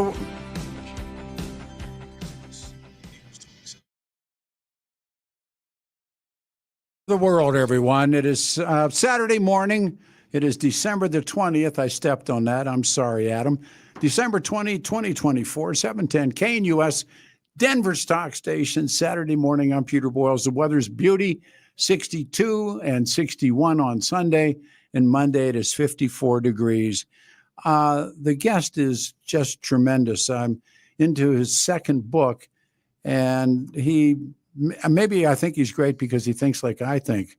The book is The Last Honest Man about Frank Church, and then his book that I'm into now, reading about the secret history of the CIA. One of the things that's clear in reading you, and it makes me appreciate Church even more, that he and Dick Cheney, I think you called Cheney his nemesis. What? Yeah. Talk about Dick Cheney. Well, Cheney had this long history in Washington. He had been when the Church Committee was operating. He was the deputy White House chief of staff for Gerald Ford under Don Rumsfeld, who was the White House chief of staff at the time. He opposed the Church Committee. He didn't want Congress to be able to investigate the CIA or to find out anything about secret operations being conducted by the government. He opposed transparency in all forms. And still does. Then, and still does. Yeah, and then 50 years later, 30 years later, he became vice president under George Bush and was there at the time of 9/11. And he began to shift blame from the Bush administration. He started going public saying that 9/11 was the fault of the Church Committee 30 years earlier, because they had investigated the CIA, and that had led to new rules being imposed on the CIA to put it under the rule of law. And so it was this great hypocrisy by Cheney to try to shift blame from the Bush administration for 9/11 to Frank Church, who by that time had been dead for 20 years, and it was 30 years after the Church Committee. And so he was, and the irony is that it was Cheney's efforts to blame the Church Committee. Yes. When the war in Iraq really started going bad, people started saying, well, if Cheney didn't like the Church Committee, maybe there was something good about it. And it really helped, inadvertently helped revive the memory of Frank Church and the Church Committee by the fact that people thought if Dick Cheney hates it, then maybe it's okay. What do you do with Henry Kissinger? I think he was a war criminal. And I think there's not much doubt about it. See, and I think Cheney is a war criminal. Yeah. I think the war in Iraq, here's the big problem Americans have with a lot of our wars, especially the wars we conducted during the global war on terror, was they were terrible and I believe largely immoral wars. And Americans, whenever they deal with that fact, they kind of are afraid to actually say that, because they also want to respect the veterans of those wars. And it's difficult to differentiate completely, in your own mind, to say, okay, well, I really respect the veterans of Iraq, but I really think the war in Iraq was immoral. But there is a huge difference. There is. Yeah, no, I know there is, but I'm just saying that's why I think a lot of Americans have trouble with that, though. How do you differentiate those two things? And I think that was how the Bush administration got away with it for so long. Is, if you remember, at the time of the war, people said, I don't want to criticize the war because we have troops there. And that is That's a stupid way to think about it. Of course it was. But it's a way a lot of people did think about it. Well, a lot of it has to do, or at least in my mind, is how badly the American GIs of the 60s and 70s were treated. And so the country was now going to make it rightfully so, for the men and women of the next go round. But it seems to me, in this part of my life, that it seems to be Eisenhower's warning of the industrial complex has come true. And again and again and again and again, there are people gearing up for Syria, people gearing up for Lebanon, people gearing up for, and they seem to, as a friend of mine has said, Arab Spring is now Arab Winter. What business are we there with this anyhow? But a guy like Cheney, who, I find Cheney, there's not words, I guess. Well, you used one earlier, but and how has he walked away from all of this? And he has. He has. Well, the thing that really worries me about Trump is Trump is a egomaniac who I think he loves attention, and I think I can't prove this, but I think he's going to find a war to go into because he wants to. But he didn't last prove time. That he can be a war leader. But the interesting thing, he's one of the few guys who gets the opportunity to do the job again. In fairness, in Trump, there none of that stuff. They made the DORA agreements, and they weren't going to hurt each other for 4 years, and they didn't hurt each other for 4 years. I don't know how he can. I mean, he says he can end the war in Gaza. He says he can end the war between Ukraine and Russia. He's just going to do whatever Netanyahu wants him to do. You think? I mean, because well, he's completely in bed with the Israelis. Well, with the right wing Israel government. But nothing was worse than watching Joe Biden with his hands in his pockets while some 50,000 plus people get killed, and Joe Biden does less than nothing. Watch what Trump lets Israel get away with. He said it. He's going to let Netanyahu do whatever he wants. But Netanyahu can't go. Well, that's because the setup early on is when Osama is gone, and I just get to bounce everywhere with you. Why wasn't Osama brought back to the United States and put on trial? You ask good questions. Well, thank you, but these are I got nothing else to. I have nothing else to do with my life. Well, but you know the answer, don't you?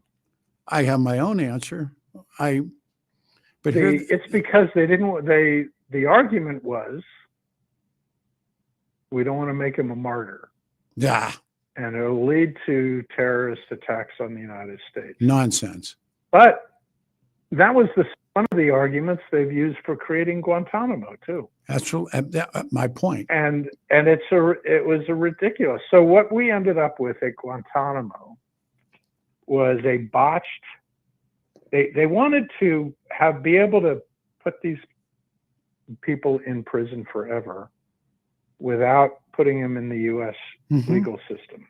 The end result was a botched ad hoc legal system that was completely unfair and didn't work. The only thing you've got people at Guantanamo who've never been put on trial, even in the military system that was created there. I agree. Because it was such an abomination. They grabbed people off the street and they used the black prisons, and and this is all this is Dick Cheney and George W. Bush's CIA. Yeah. But here's the part. So,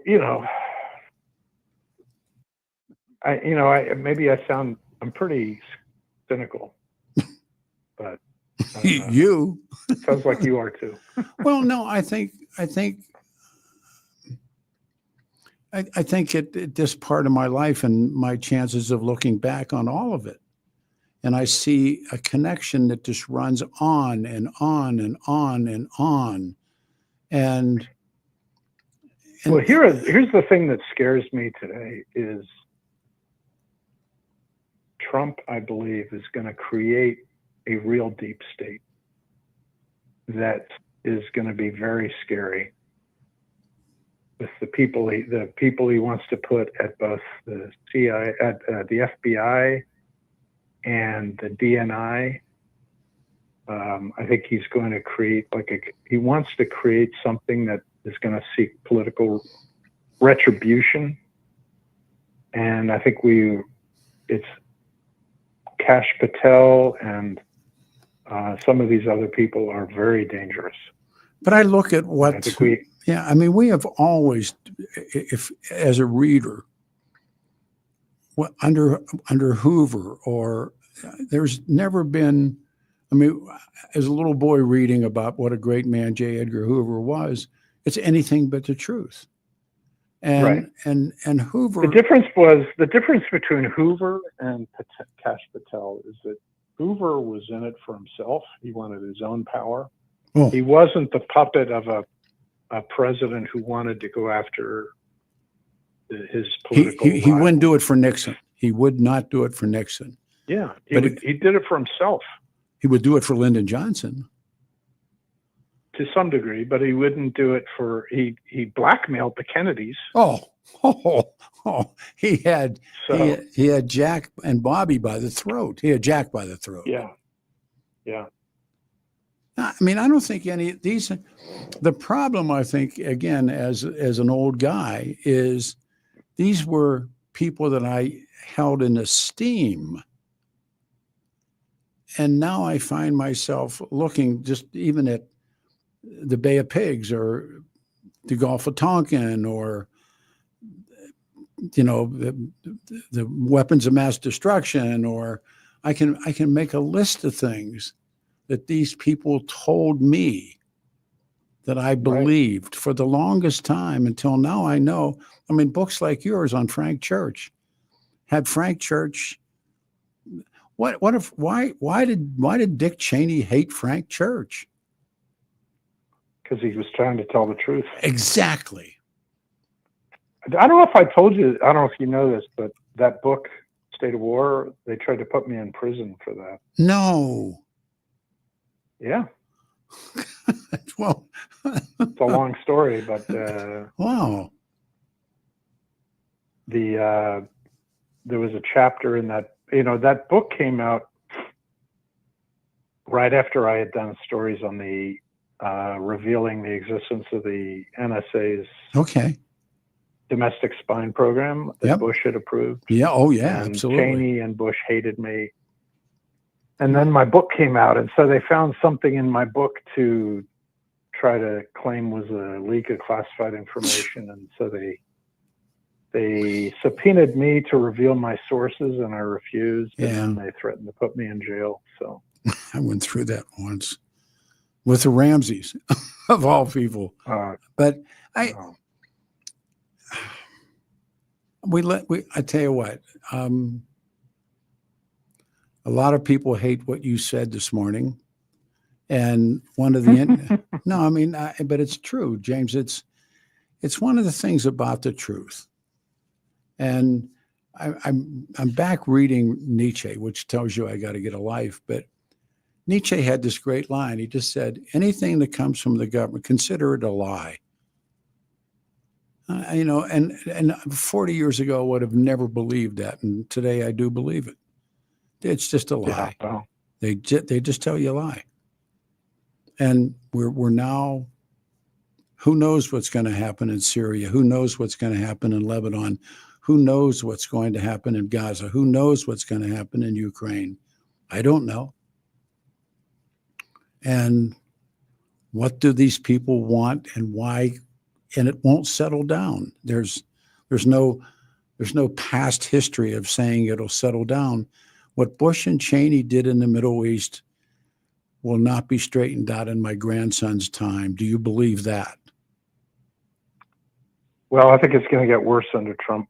I think Trump is in the pocket of Netanyahu. See, and I disagree with that. I think Trump is the most dangerous president we've ever had. Wow. And I think it's things are going to be really bad.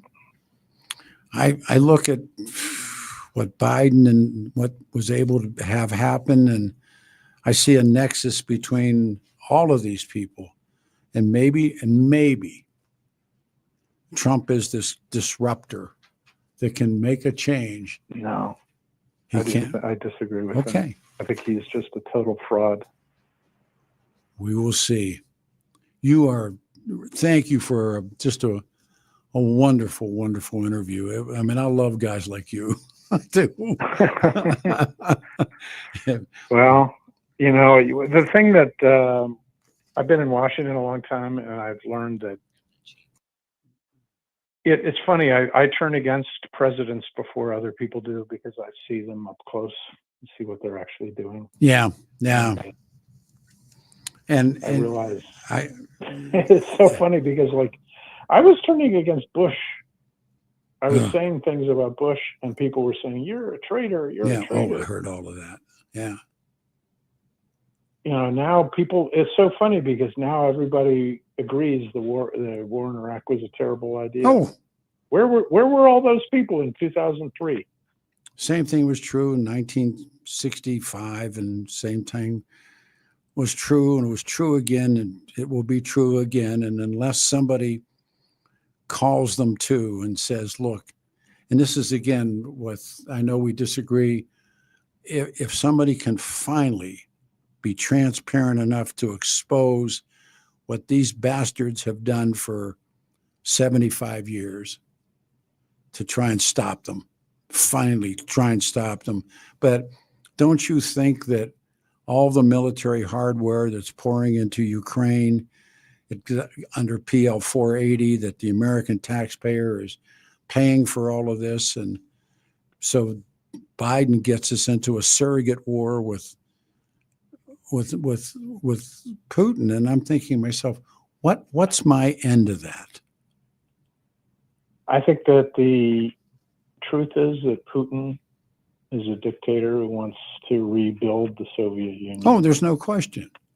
And I think that if the West doesn't stop him, he'll keep going.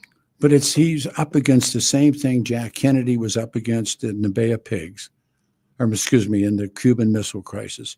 Don't make me part of the Soviet state. Don't put rockets or missiles in here.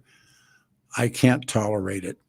And there was two different guys, Jack Kennedy and Nikita Khrushchev, were light years different than Joe Biden and Vladimir Putin. But history has this, what somebody once said, history repeats itself, damn it. And yeah, I'm watching it. I'm watching it again. I just think that Putin, well, it's a whole nother conversation, but I just think that it was, we didn't have any choice but to support Ukraine against Russia. And I just think it's easier to stop them before we have to fight them ourselves. No, that sounds like Vietnam. I know there's always, yes, I agree. There's always a danger of that these things turn into something different. There's always, I mean, that the domino theory, and yeah, no, I agree with that. But every once in a while, I think there's actually a good war to be involved with, or a war that we have to be involved with. That was the one in the 40s. Yeah. No, I mean, these are really tough questions. I agree. Yeah. I mean, and I do. My point is, I would rather be involved in Ukraine where we're not fighting than having to fight them somewhere else. But I think that was Barry Goldwater said the same thing.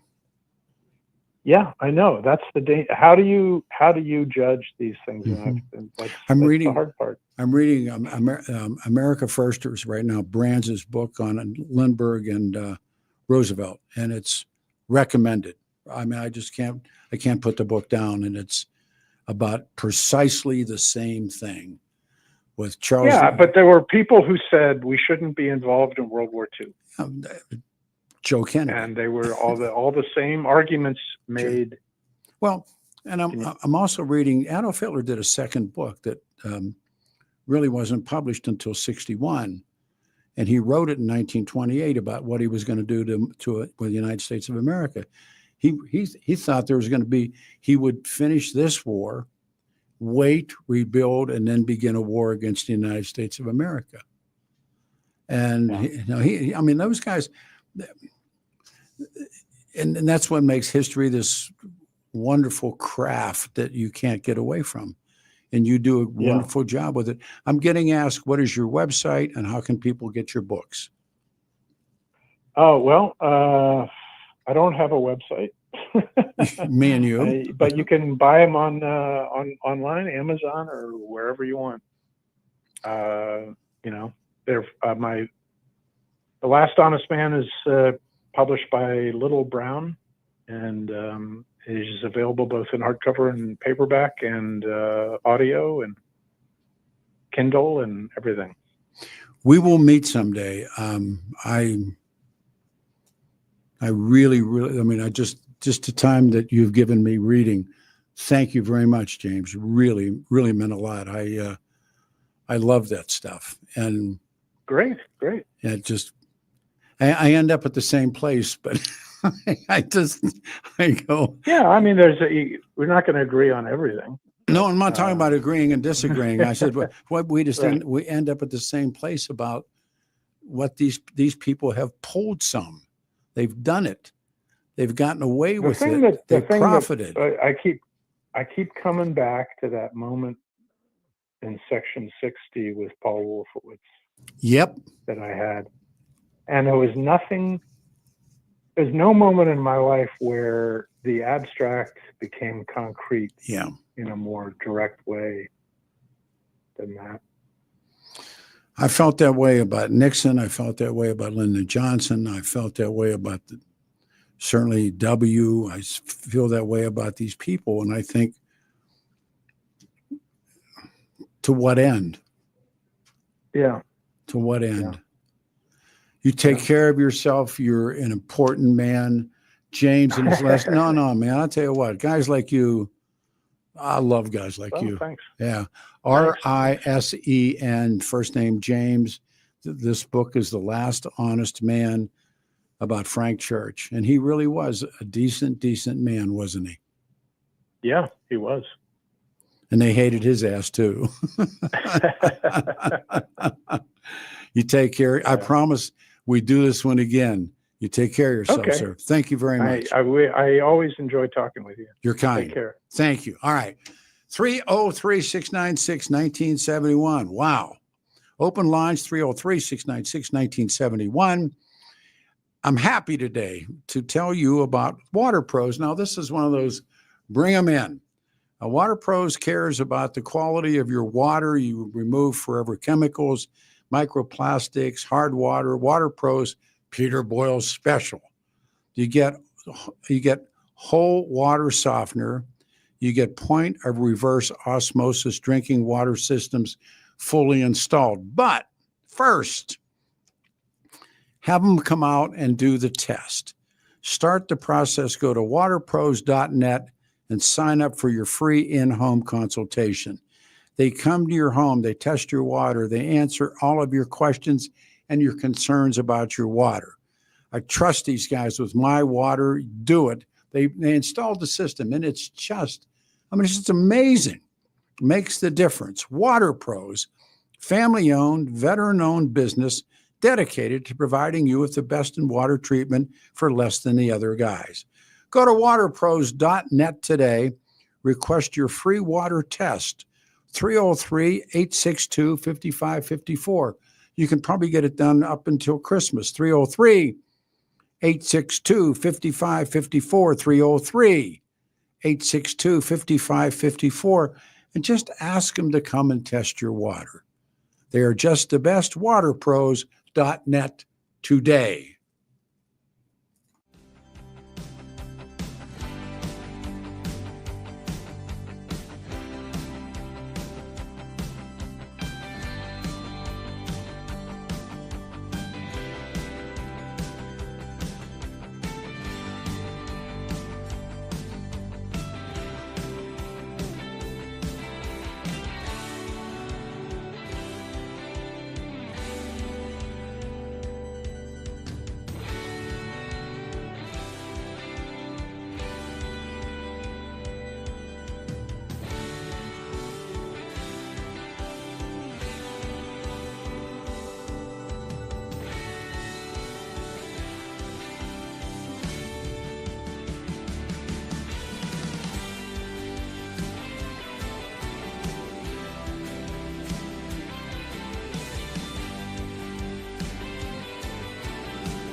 Isn't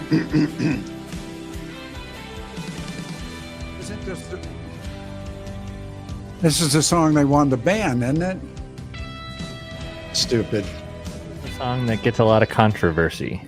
Saturday morning, everyone, 5 days from Christmas. December 20th, 2024, 710 KNUS, Denver's talk station. 62 will be the high. 61 will be the high on Sunday. And we're supposed to take Betsy. Hey, Betsy, on line 3, you're first. Good morning, and you're on 710 KNUS. Good morning, Peter. And my husband says to say hello. He was with you on the trip to Germany. His name was John. I think you know him as John the lawyer. Oh, yeah, I know John the lawyer. Yeah. So he said to say hi. Thank you. But yeah, so I think I met somebody from the order. Did you ever run into a woman named Michelle? I can't recall her last name. The only woman that two women I was ever aware of we talked this morning with Kevin Flynn about the new movie, The Order. Kevin was kind enough. He actually bought me a ticket, and I sat next to him on Wednesday night to watch this movie about the men who took the life of Alan Berg. There were only two women I know, Zilla Craig, and her mother was Jeannie Craig. Jeannie was sort of the den mother, and she's the one that tracked Alan to where he lived on Adams Street. She had a daughter, and her daughter had Bob Matthews's baby, a little girl who's now has to be, well, she's in her 40s. And Jean Craig died in prison. And those are really the only two women I'm aware of. We were moving into a new office in lower downtown. And so I want to say it was 78 or 79. And of course, nobody had cell phones there. And I had furniture coming. And so I had to go and sit at the new office until my furniture arrived. And I was sitting there in the hall. And this woman came out from another office. And she was like the receptionist, maybe, typist in those days, whatever. And I was talking to her, and then of course we moved into the office next door and kind of got to know her, and her name was Michelle. And I remember asking her, where she was new to Denver. She said she was new to Denver, and I said, "Oh, where are you from?" And she said, "I was from Idaho." And I said, "Oh, what were you doing up there?" And she says, "I was part of a group." And I said, "What was that?" And she says, "The Order." No, and of course, nobody knew what that was. She wouldn't have said that. They would have not called it that. I wonder. Well, it was the Order was this nickname. The guys who killed Alan called themselves the Bruder Schweigen, Silent Brothers. They were with Richard Butler, and Butler's organization, and don't hold me to this, was something like the sword and the arm of the Lord. And in the movie, and Kevin pointed it out to me, they accurately had... Peter? Yes, ma'am. Oh, I lost you there. That's okay. I'm sorry. They, over the altar in the church, they accurately had that shield or that flag of Butler's, but the killers or the group, the Order became a name later, but they were the Bruder Schweigen. They were the Silent Brothers. And that was the group that Bob Matthews headed up. Well, this gal was certainly weird. She kind of glommed on to me. I remember coming home and asking John, I'm sure that she said that it was the Order because with this, it's all that's come out. And we haven't seen the movie yet. I think it's available on streaming maybe in a few days. Yeah, it's, I stayed away from it. And I was supposed to go to the opening night, and then my daughter had some things we had to straighten out, so I didn't go. And then I started hearing from people who had gone to see it, and then Kevin called. And the relationship between Kevin and I it's principally that runs through all of this, but Kevin said, "I'm going to buy you a ticket.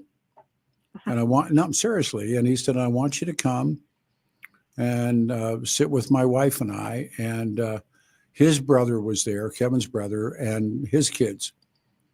And they have AMC, God, movie theaters. They have big seats and everything.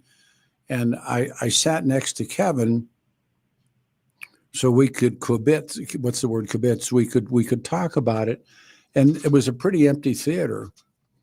And the part for me was I didn't know who anybody was, and I had testified against these people twice. And I knew what they looked like, but they made everybody look like scruffy bikers and or I don't want to even say the word hippies, but that's not who they looked like. And then the just a lot of things, and killing Berg was real interesting because they showed, they said this was inside KOA radio, and it wasn't, but it was a set. But then they had Berg doing this soliloquy about why don't we love each other and all this kind of stuff. That was the furthest thing from Berg ever saying anything like that. I mean, it was like they were imprinting this compassionate, nonviolent, love one another Alan Berg. Well, that wasn't Alan Berg. But they never gave a reason for killing him. But they showed, I mean, and I turned my head, but they did show Bruce Pierce. And it's weird. I have a friend who's a retired 2-star Air Force fighter pilot. And we were together last night. We were talking about this. And when he had gone to see Top Gun 2, he came back saying, they couldn't have done that. They couldn't have done this. They couldn't have done that. And I found myself like they showed Berg's car, that black Volkswagen. Well, Berg had a convertible. They show Berg driving away in a hardtop Volkswagen. I mean, and I realize it's nothing. I mean, it doesn't make, but it's just this, and it shows him, he gets out of the car and this guy steps in from behind him and shoots him. But, and that was hard. That part was hard, but yeah, we're gonna pick it up for sure. We're gonna pick it up for sure, and you just wonder how much control the authors have over. They don't. The script. Yeah, when Kevin's when they run the credits in the end, Kevin's name comes up again as an advisor, but all I could say was, well, Kevin had a Cadillac dealership. He sold the Cadillac. Now the guy that bought the Cadillac can paint it. He can do whatever he wants to do. It's his Cadillac. And I never got the part where I was never aware of this sort of on the edge of the end of his career FBI agent who was chasing these white supremacist terrorist cell. And it connects, I don't remember that. I don't remember they had this, how they got caught. And they showed the Ukiah bank holdup, bank job. And Bob Matthews lost his gun in that.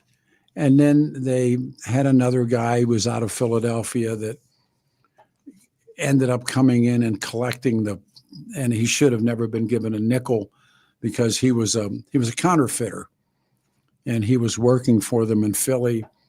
But I think they had to tie things into a nice, but the end of it, I'd love to have you tell me what you think the end of that film is, because Bob Matthews, who is the head of all of it and is a very, very, very charismatic guy. There's no doubt about it. And he, in the end, how the movie ends with Bob Matthews. And I'm thinking he is and don't misunderstand what I'm saying. He's a Christ figure. He closes the door, gives up his life. And I thought, do you guys stick that in there for a reason? I don't know. I know there's another film coming, and I've been contacted on that one but I wrote a piece for the Denver Post on the 18th of June about really what did happen. And the movie's a powerful movie, but it isn't what happened and how Alan's life was taken, because that wasn't part of it. Yeah. But well, Merry Christmas, Peter. You and too, Happy man. New Year. Thank you It's so nice much. to talk to you. We've been listening to you since probably 85. You're so. very kind. You're the one. Well, no, actually, my husband started, and then he went through Healthmark. Oh man! He might have seen you there. Yeah. And then we went to Germany. And then, years ago and years thanks. later. But then he got me hooked on you. So. Well, I mean, if you get a minute, holiday season, you get a minute, go and see it. I mean, it's. Yeah, we're definitely going to. It's like I say, it's going to be streaming here in a couple of days. It's so not. That's what we're do. It's not set in. They shot the whole thing in Canada, I guess, according to Kevin. Huh. They didn't shoot it in Coeur d'Alene. They shot it in Canada. The guy that played Richard Butler, boy, he had Richard Butler down. The guy who played Alan, he really had Alan.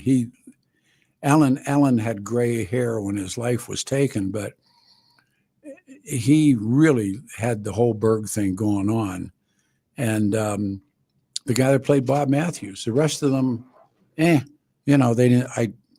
Like I said, I testified against them. I knew what they looked like, and nobody looked like that in the movie. But so what? Yeah. Thank you, ma'am. All right. Thank you, Peter. Thank you. Take care. All right. Ski resorts experiencing better snow conditions and make it a perfect time to consider taking your skis and snowboards for a tune, or maybe new gear for Christmas. I just got my grandson outfitted. Best winter sports equipment. Head over to Larson Ski and Sport, located south of I-70 on Kipling. So whether you're looking to rent or buy equipment, Larson's has you covered. They're dedicated to providing you with the best skiing experience possible.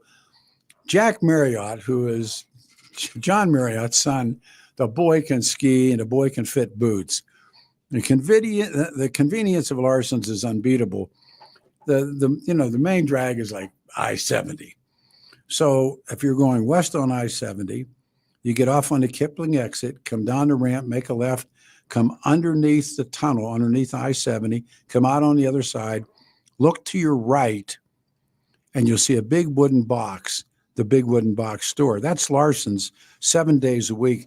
There is nothing in the world that you can, for skiing and snowboarding, you can't find. The convenience of Larson's is unbeatable. Perfect stop on the way up or down the mountain. You find them in a large wooden building next to, and again, there's south of I-70 and Kipling, there's a restaurant right there, but they're there 7 days a week. Trust me, they know stuff. John and the guys at Larson's, absolute experts at everything that you need for winter sports. Stop in today. Tell them I sent you. Remember, for kids and grandkids, rent. Larson Ski and Sport, south of I-70 on Kipling, 303-423-0654, 303-423-0654. But the easy way to do it, get off on the Kipling exit, come under the tunnel, you go down the bottom of the ramp, make a left under the tunnel, come out the other side, look to your right, big wooden sign. It says Larson Ski and Sport.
That's a lot of people.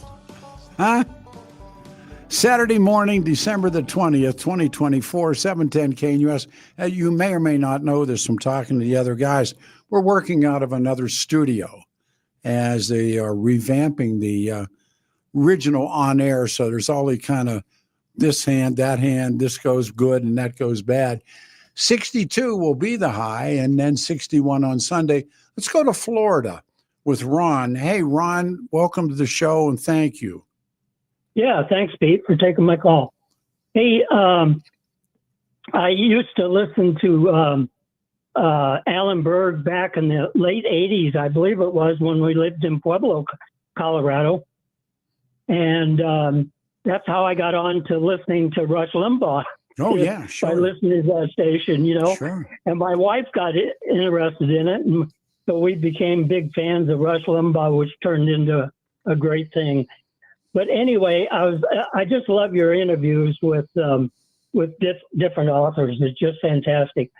On the author that wrote the book on Alan Berg, John Birch Society was mentioned, and I was just wondering I was doing other things and I didn't hear the whole interview on that. But what was the connection? Bob Matthews, who was the head of the order, joined the Birch Society at 12 years of age. Okay. And the Birch Society is always a great interview. We used to get the guy now is pretty much retired out of the Birch Society, but the Birch Society sees the world much like the people who see the deep state.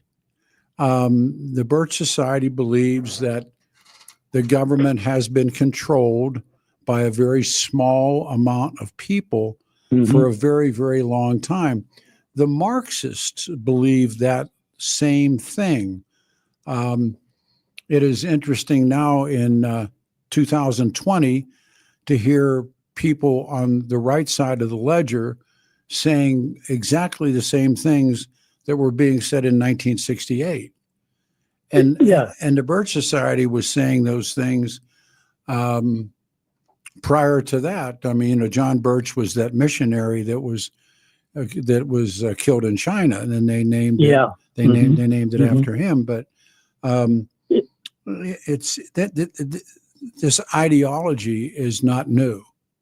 Yeah, I just wanted to know the connection with Alan Berg. I went to work for an architect in Omaha, Nebraska in 1964. And he belonged to the John Birch Society. Sure. And it was a small office. We only had 2 or 3 people in the office. And I knew him, worked for him for 10 years. Oh, they were great. Him for 16. They were great. And and he never did ask me to join the John Birch Society, but we talked politics continually in the office. And then him and his wife became personal friends of my wife and I. And so I knew a lot about the John Birch Society. The only thing he did was laid the monthly pamphlet on my desk every month. And so I did read quite a bit about it. But it's anyway, when that name was mentioned, I just wanted to know what the connection was. That he was recruited as a very young man. And it doesn't make the Birch Society. If you read them, and you read, in some ways, if you read the SDS of the 60s and you listen to a lot of stuff that's said now, they're saying the same things about who runs the country, what the deep state is all about. They use different words for them, different terms for them, but it was the same thing. Yeah. Wright Mills called it the power elite. Other people called it different things, but it's in essence the same thing. Yeah. And then this last author that you had on about the Oswald, I was working in Bob's office, this architect's office at the time, right after Kennedy was shot. And this architect was a retired military. And so he was familiar with the rifle. Of course, Oswald's rifle was a bolt action Russian type rifle. It was Italian. Yeah. Okay. Excuse me.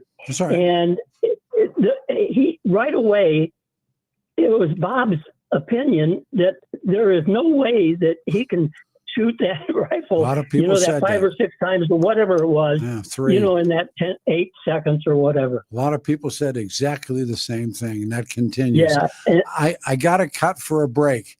Appreciate the call. All right, here's the quick turn. Saturday. Now we say good afternoon right after this.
Now we say good afternoon. It's Saturday, December the 20th, 2024. Good old 710 KNUS. Thanks for being here. It is Christmas week. 62, very mild day. Got a motorcycle out there. 61 on Sunday and Monday, 54 degrees. It's been a good show. We began the show with Kevin Flynn, city councilman, along with Gary Gerhardt, had written a book about the murder of radio talk show host Alan Berg. That's been turned into a movie called The Order, and Kevin bought me a ticket and took me to see the movie. So we talked about that. And then we had the book that's called The Last Honest Man about Frank Church. And the church, the committee, the hearings on the Kennedy assassination, on everything organized crime, the government. And then he's walked himself into another book on the CIA. And then we went into open lines. So there's where we stand. It is afternoon show now with open lines. Let's go to Dawn, if you would. Don, you waited a long time. Appreciate it. You're on the show. Good morning or good afternoon. Sorry. Good afternoon, Uncle Pete. How's it going, man? Yeah, it's going really well. Thank you. Yeah, I hope you had a great Thanksgiving, and I want to first wish you a Merry Christmas. Oh, man, thank you. You too. Oh, thank you. I wanted to call in defense of RFK Jr. Yeah. I've always believed that, not believe, but anyway, how many times has anyone said something and the mainstream kind of points out that it's, bat guano crazy, and it turns out 10, 15, 20 years later, the guy was right. He's Vietnam. fascinating. Yeah, he really is fascinating. Yeah. So I just, I've become one of these people who takes anything I hear out of from the mainstream with a very large grain of salt. Smart especially move. after, what all the garbage that went out about Trump, and suddenly this man has been demonized for about the last 4 years, and suddenly a couple people try to take the man's life, and the exact same people who've been demonizing him throw their hands up in mock horror. I personally think it was all done in intent, knowing these very disturbed individuals are out there. Oh, I mean, always. I mean, that just goes with the job. I think is there's always somebody hunting you, whether it's you get on a list of people. The only one guy, and the fellow I had on said he acted alone. The only one of these assassins that I can't get my arms around is Lee Harvey Oswald. The rest of them are just loser characters. So was Oswald, when you sit back and think about it. No, but Oswald, living in the Soviet Union and going to all the stuff that he did, he's a former Marine. But he isn't like, the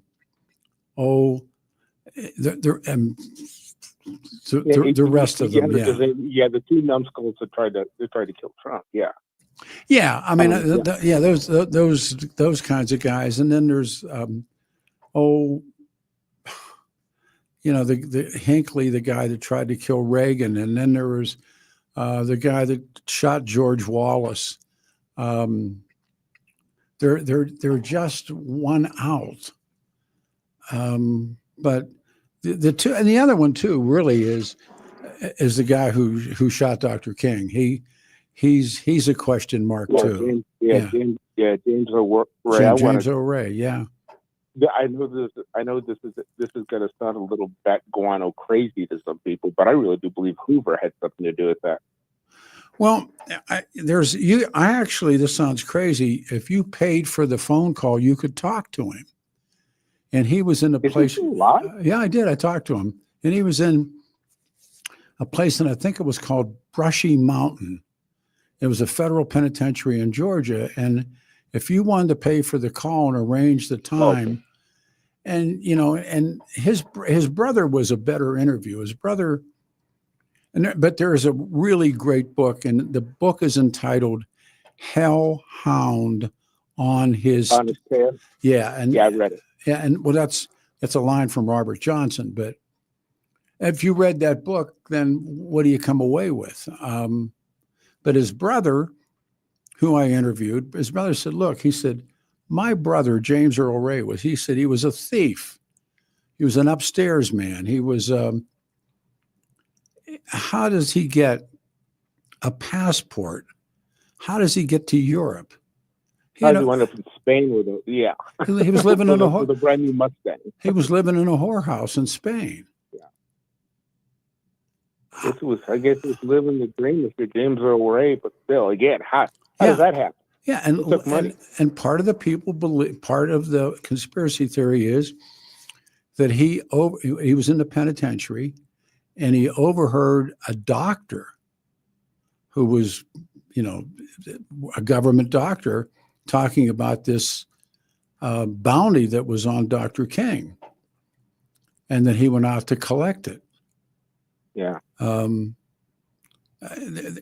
here's a guy that that did get the right rifle. And here's the guy that, one of the raps on Oswald is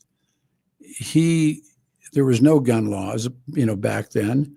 Why does he send away for a rifle that, was a highly inaccurate rifle, where he could have, for more money than that, a little bit more, maybe twice the money, he could have bought a Model 70 Winchester. He could have bought a Weatherby. He could have bought literally a much better rifle than an Italian, the surplus Italian Carcano. Well said. For what, $13? Yeah. No, I mean, everything you say is true. It's I don't know. I look at the world today, and I've never been really concerned about the future as I am now. Oh man, and that's really saying something. Well, I can't remember, because when the 60s close out, Nixon resigns, the war is over. Yeah. The music changes, the clothes change, the politics changed. Of all people, Jimmy Carter gets elected to be replaced by Ronald Reagan. I mean, I was working in discos then, which shows you, and all of a sudden, we're not playing anti-war, we're not playing American Woman, Stay Away From Me. We're playing Kool and the Gang, Yeah. Bootsy Collins. I went through all that. Yeah, but I'm saying is, like, here I was, I got hired by these guys that were questionable, but I'm playing Donna Summers, and 18 months before that, who were we listening to? Crosby, Stills, Nash and Young, Ohio or something, and it literally shifts overnight and leads us into the age of Reagan. Do you see that now? Not really, but Wow. then again, I'm probably on a much different frequency than most people. I mean, that's one of the things I've really noticed. I've came to the conclusion about myself over the last couple years is I really do see the world a lot differently than most people. Sure. And it's like Donald Trump. I mean, I've been a casual Trump watcher since he was married to his first wife. And there was a guy that I've been listening and reading since 2007, and Carl Denninger. Oh, I know. Who once referred to Donald Trump. Yeah. Oh, you know him? I know them. Yeah, sure. Yeah. And he pointed out that he once referred to him as the king of BS. Well, but with Donald Trump, go ahead. No, he's got the second chance. Yeah. And historians talk about the first 100 days. And I wrote a column. I don't think that one of the biggest losers in all of this is corporate media. They have just been destroyed. Donald Trump has 100 days. And he's talked about ending wars. He's talked about, pumping gas. He's talked about dropping inflation. He's talked about the border at great length. You got 100 days. My sense of it, he's the president of the United States as we speak. I don't think there's any question to that. I was going to continue to say, don't listen. Don't look at what the man does. Don't listen to what he says.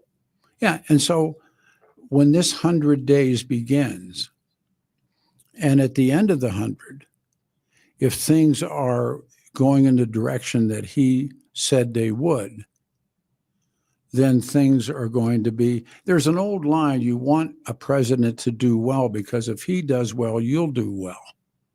Exactly. So this is one of those wait and see moments, but and you got to remember, he's been sitting for 4 years, marinating on what went wrong. Yeah. And I use the same thing about, I disagreed about RFK with our guest. I think that he saw his favorite uncle murdered, and then he's had his dad murdered. And I think that might have been the same group that did both. and he's been through the suicide of his wife. He was an IV drug user. He on and on and on and on. And there's some kind of part of me that thinks he's been waiting all of these years to get even. Yeah. And I want to ask you a quick question before Sure. before you end the call. You mentioned you're familiar with Carl Denninger. I'm just kind of curious. What do you think of it? I'll say that again.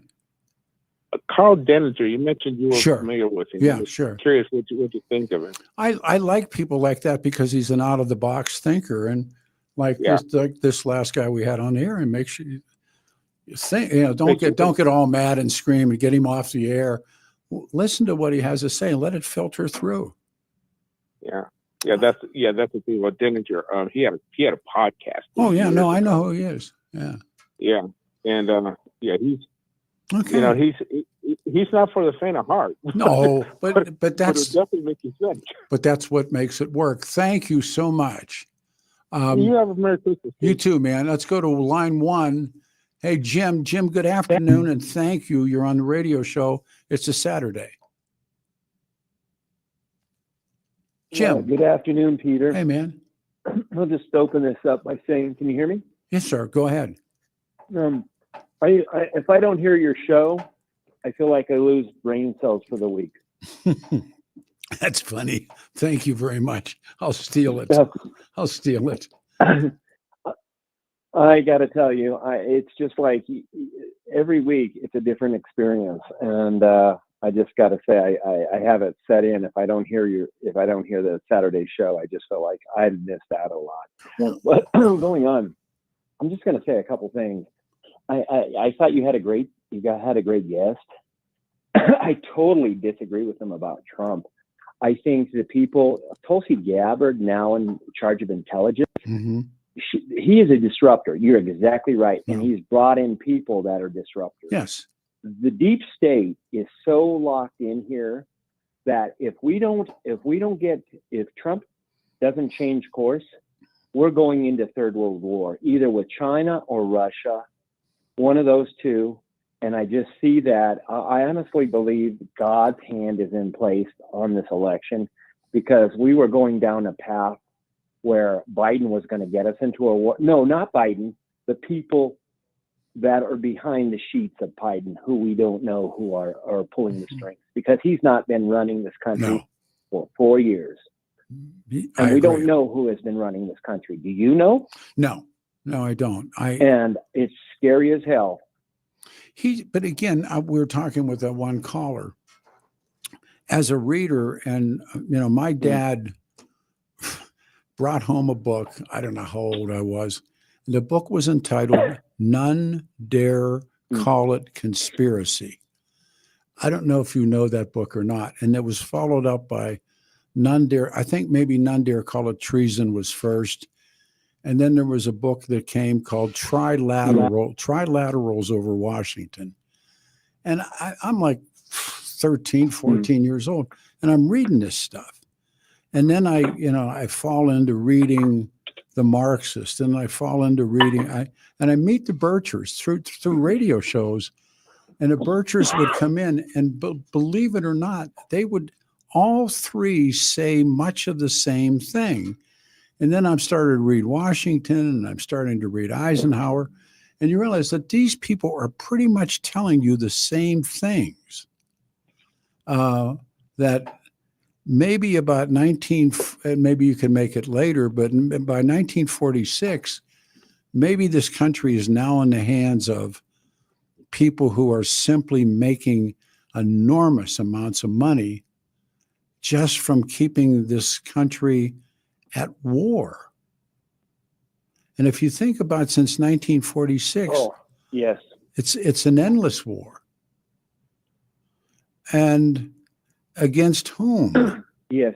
Peter, this is the concern. Who is the people behind trying to get us in a war with Iran? I mean, first Yeah. of all, I don't know what Iran has done to America. We've I done don't it. recall they did anything to America. We've done it the other way And around. yet We've done it to I the mean, this Iranians. is insane. People are trying to. Yeah. Exactly. We've done it to the Iranians. Exactly. Yeah. Yes, I totally Yeah. agree with you on that. And so, We have screwed them over Oh. so many ways Oh. that if I was Iranian, I would hate America. but when I mean, When and you- people don't understand it. well, people only, I think, want to understand the point of view that makes them comfortable. And that's why this guy, like this Mhm. last guy, he makes people uncomfortable. Well, you're supposed to make people uncomfortable. Yeah. Historians make people uncomfortable. It isn't what people, want to. It's nice if you could believe it, but is it true? And we mentioned the Gulf of Tonkin. We mentioned Bush talking about weapons of mass destruction. Yeah. And you know what? Keep your eye on Syria right now. Now you have Lebanon, Syria. Yes. I mean, and now Donald Trump's been dealt those cards. And where does this? It'll be very interesting. Syria is a result of Barack Obama, if you recall. And Barack Obama is the one that wanted to take Syria out. Well, one of the things that Hillary Clinton, when she was Secretary of State, she had something called Arab Spring. Well, Arab Spring turned into Arab Winter. Right. And all of the, this is what happened to Gaddafi. It's what happened to, so the whole Middle East is up for grabs now. But you know who's going to move in? You watch, it'll be the religious fanatics will move in. And Assad's not a great guy. I agree. And I agree. And neither, I think Syria, Israel is going to take a chunk of Syria now. And that's going to be real. That's going to be. But I think Israel's going for a large chunk of Syria. And they're going to move into Gaza, and that's going to cause even bigger problems. But I tell you, the people who are most worried right now are the Saudi Arabians, because now all of their protectors. I agree with you totally. Are gone. Yeah. Saddam's gone. The rise of the mullahs. Well, the winners. Well, the new winners of the Middle East right now are Israel and Turkey. It's not a good lineup. It's not a good lineup. The Arab world, the Arab world. They're both hardliners. They're both hardliners. Two things. I've been to Turkey. Yeah, I have too. Right now, democracy is not. Well, remember two things. Turks are not Arabs. So, and to them that makes a big difference. They are not Arabs; they're Turks. So are Iranians the same way? Iranians are the same way. They are not Arabs. They're Persians. They're Persians, or they're Aryans. They'll tell you they're Aryans. Good call. Yeah. Good call. All right, what do we do here? I'm looking at Adam. What do? We take a break. He says. All right, taking a break on a Saturday afternoon, everybody. Today, our friends, and you are my friends, FDR, Water Pros. Water Pros cares about the quality of your water. And you can remove forever chemicals, microplastics, hard water with Water Pros. The first thing you should do is get your water tested. You get a whole water softener and point of use reverse osmosis drinking water system fully installed. But number one, start the process. Go to waterpros.net and sign up for your free in-home consultation. They come to your home, they test your water, they answer all your questions and all your concerns about your water. I trust these guys. I mean, you will too. Water Pros, family-owned and veteran-owned business, dedicated to providing you with the best in water treatment, less than the other guys charge. Let them just come and test your water. It's a gimme. And they'll tell you, they'll show you. Reverse osmosis drinking water systems get installed if that's what you need. There's a thing now out there called forever chemicals. There's microplastics. There's hard water. Let them take the gimme. Call them up at 303-862-5554. 303-862-5554. 303-862-5554. Ask them to come and test your water. I'm Peter Boyles. Good afternoon, everyone. 710 KNUS.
There it is. I think it's Dean Martin. Is that Dean Martin? Right. Bing Crosby. Close enough. Pick them out, Peter. Saturday. Good afternoon, everyone. The 20th of December, 2024. I'm Peter Boyles, 710.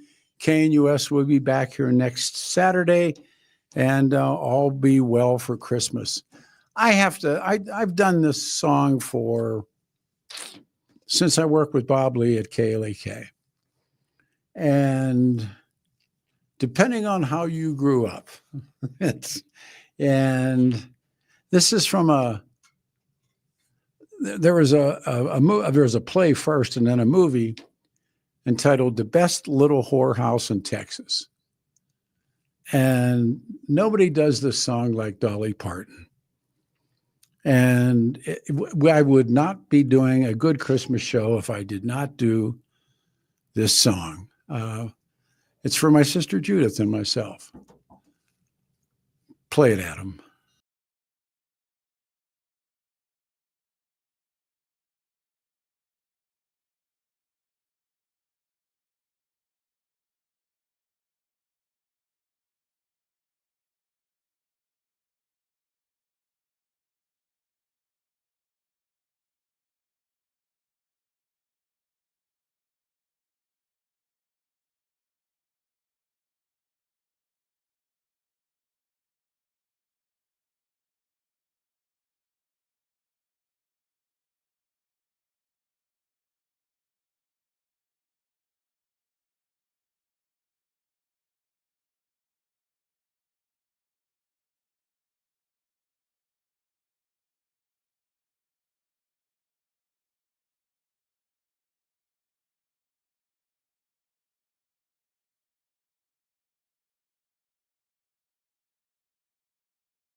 Hard Candy Christmas.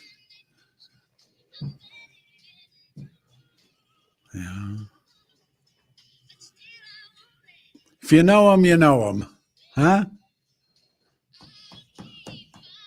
How strong is Dolly? Hard Candy Christmas.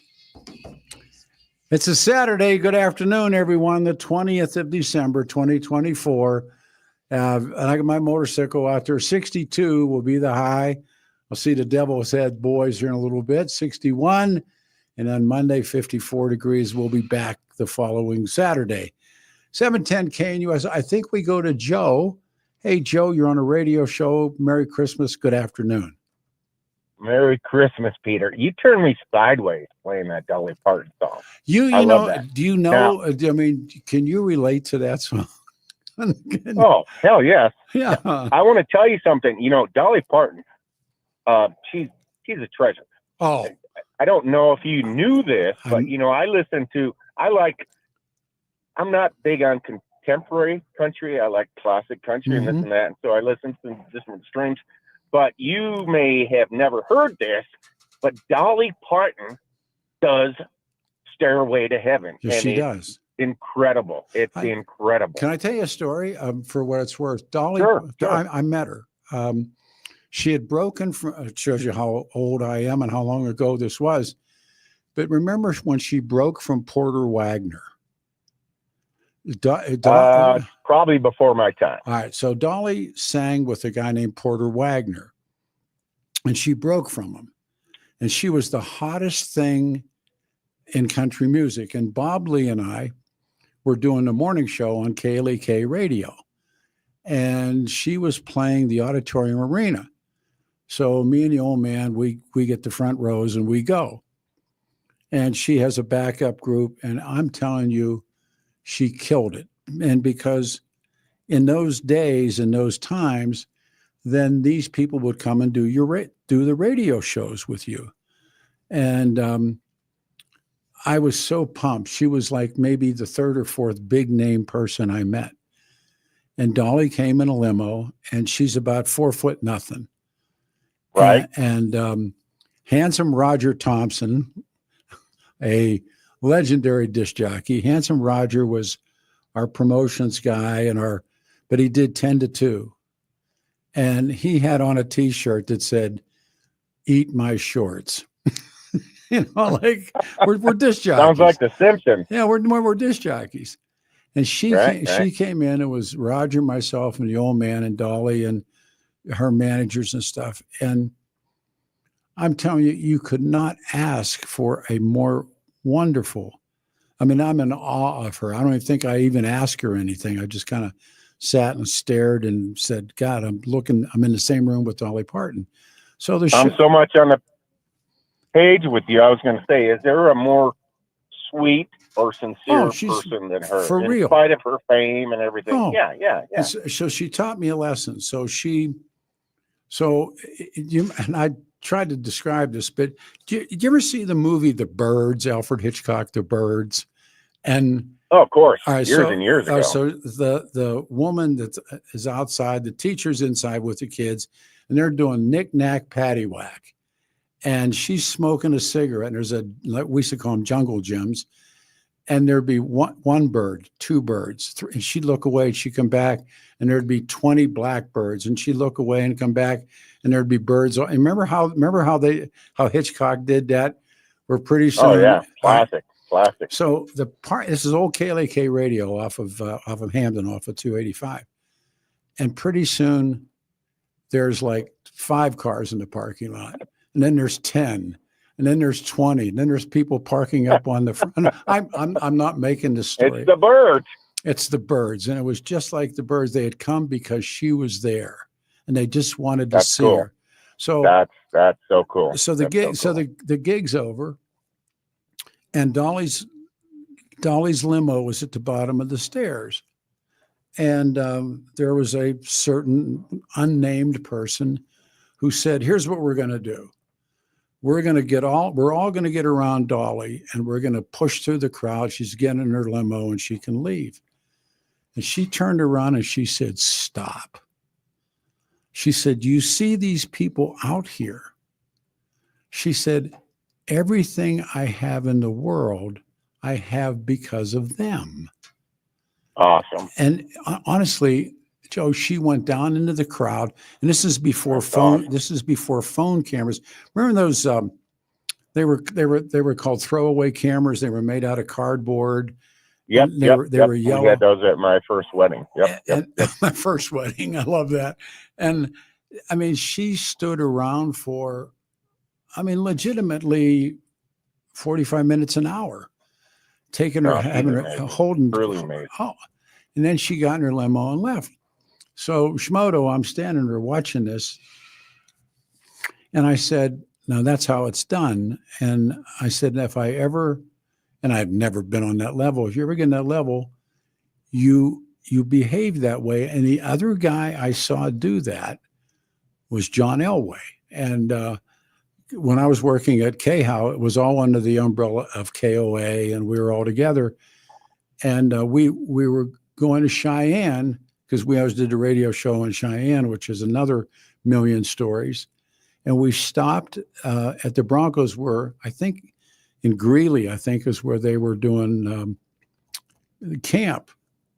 And they used to train in Greeley for free. And so we went into the broad. The radio station kept every other radio station out of there, and they had a trailer, and the late Larry Zimmer and I forget who all was in the trailer, where Elway was in a golf cart, and he's coming off the field, and he's in a golf cart. 2 kids, like, I don't know, my grandson's age, they come running over with footballs. He stops the golf cart, and he signs their footballs. How cool is that? I'm telling you, man, he could have like blown them off or driven through them, but he stopped. That's cool. And he looked Very like, cool. And he was all green with grass stains, and I can't even imagine being in that league. But honest to God, he talked to them, and he signed their footballs, and he gave them the football. Cool. Very cool. Thank you. And I thought those were the 2. Now I've seen a million of exactly the other way. Of course. Get them back away from me. Get them, I've heard stories about big name characters that you go, oh, creep. I don't want anything to do with them after that. Right. But it was just, it was like, I'm looking out the window and I watch, Elway doesn't know anybody's watching him. And he did that for those two boys. And I thought, that's so cool. Yeah, so cool. that is so cool. He's a family man. He's a family man. He's he's who he is, and I can't even imagine. Yeah. Can you here's one of the questions I have for people. Denver is Denver. I think there's two different people that if they got off the airplane in New York or if they got off the airplane in LA, people would point at them and say, there's fill in the blank. And it sure as hell ain't, it's not our governor. It's not our senators. Who are the two people that live here in Colorado that if they got off the plane in LAX or they got off the plane in New York, people would point at them or maybe ask them for an autograph? Well, obviously, John Elway would be one. That's one. Secondly, oh my God, I don't. Peyton Manning. Oh, there you go. I'm sorry. No. You're right. Other than that, can you name? No. I mean, you can't. And Peyton Manning, if I'm not mistaken, when he went into the Hall of Fame, I think he went in as a Bronco. I could be wrong, but I think he went in as a Bronco. And I don't know, but I don't know either. I met him one time, straight up, good guy. Just, hey, man, I hear your show. Like probably never heard my show. But, smart guy. Way smart. And he's big. I mean, he's bigger than Elway, way bigger than Elway. But oh yeah. Can't run like Elway, but he's big. They just told me he went in as a Colt and a Bronco. They just told me. Okay, there you go. So I know, but so that Dolly Parton moment when that's the first time I saw anybody do I that. have to ask. I called. I think you're sure, but you brought this up, and my gosh, I'm trying to think of it. This has been 20, 30 years ago, but it was like a made-for-cable movie, and it had Dolly Parton and James Woods. I'm sure you know who James Woods is. Sure. And yeah, I can't remember the name of the movie or whatever, but it was like a crime type thing. And at the end, she went into the bedroom. Straight talk. There you go. She went into the bedroom, obviously undressed. Yeah. And it was funny as hell. They didn't show anything. James Woods went in there and it's like, oh my God, obviously referring to her attributes, right? Accoutrements, yes. Oh my God, that was so funny. She is, I mean, I'm telling you, my experience was limited, but American Treasure. Yeah, when she did what she did on the steps of that radio station, and I thought to myself, Peter, you'll never be there, but if you ever were, that's how you do it. You don't. That's so awesome. You don't so walk. Awesome. You don't walk. So awesome. And there's other people that you wish. Oh, there's a great line that says, "Never meet your heroes," because you're going to find a hole somewhere, and if you idolize these people, and when you meet them, you wish you had never met them, but then right. There's a story that you meet these guys and you hold them in esteem, and then when you're around them for 15, 20 minutes, you go, man, why did I think you were cool? I'll tell you a cool guy was Michael Caine. Remember Michael Caine, the actor? Oh, I love him. Awesome. For real. Did you ever see a obscure movie with him and Sean Connery? The man who would be king. Exactly. Yes. That was so cool. Where Sean Connery had an arrow hit in his thing. That was such a great movie. Such a great movie. He had done Alfie, which I've loved, And he did a movie, and if it's on, I watch it. Zulu. When they're fighting the Zulus, and he's in the British Army, he's an elitist. Anyhow, he did a book, and he's on a book tour, and he comes in, and I don't know what to expect. He was the most cool guy ever, and he signed. Awesome. And we went out in the hallway. He hugged, and he had his wife. I believe she's from the subcontinent India, and she's a killer, and it's like we talked about making that movie Zulu, and if you ever get a chance to see it, it's a heart-stopping It's movie. on my list now. Oh, it's a heart-stopper. Now, Peter. It's now that you're bringing up these classic actors, Peter, I have to ask your opinion of my all-time favorite actor, Lee Marvin. Love what do you him. think of him? Love Lee Marvin. Love Lee Marvin. Oh my God! Did you ever Is he read about him? badass or what? Did you ever read about Oh him? hell yes! I'm an ex-Marine. I'm all about Lee Marvin. I'm all about Lee Marvin. Get drunk and hell yeah! Yes. He'd climb up on the roof of cabs and he always wanted to go back. He always wanted to go back in the Corps. Yeah.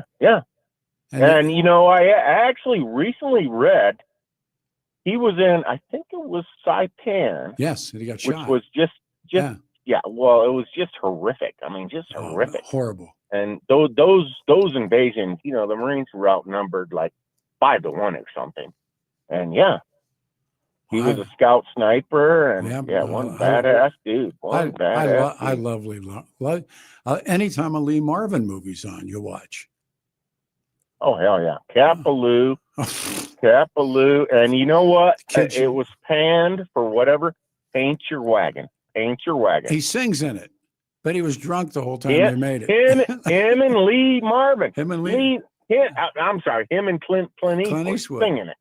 And that's here's a great trivia question, Pete. You may not know this because, like I said, I'm a Lee Marvin fan and all that. That song, "Wandering Star," I was born. Was actually, I was born under the Wandering Star. Yeah. Was actually, it hit, I forget, 1 or 2 on the British billboards. Yep. It was actually ahead of a Beatles song at that time. That's how popular that song was. So great. That killed us. Is that it? No, well, you know what? So I called about the Kennedy thing, but also I want to. I want to add 2 things. Number one, on a call or 2 previous, you said the biggest loser of this election was the mainstream media, and thank you, Peter, because it's like if they do not. Are you still there? Oh shit.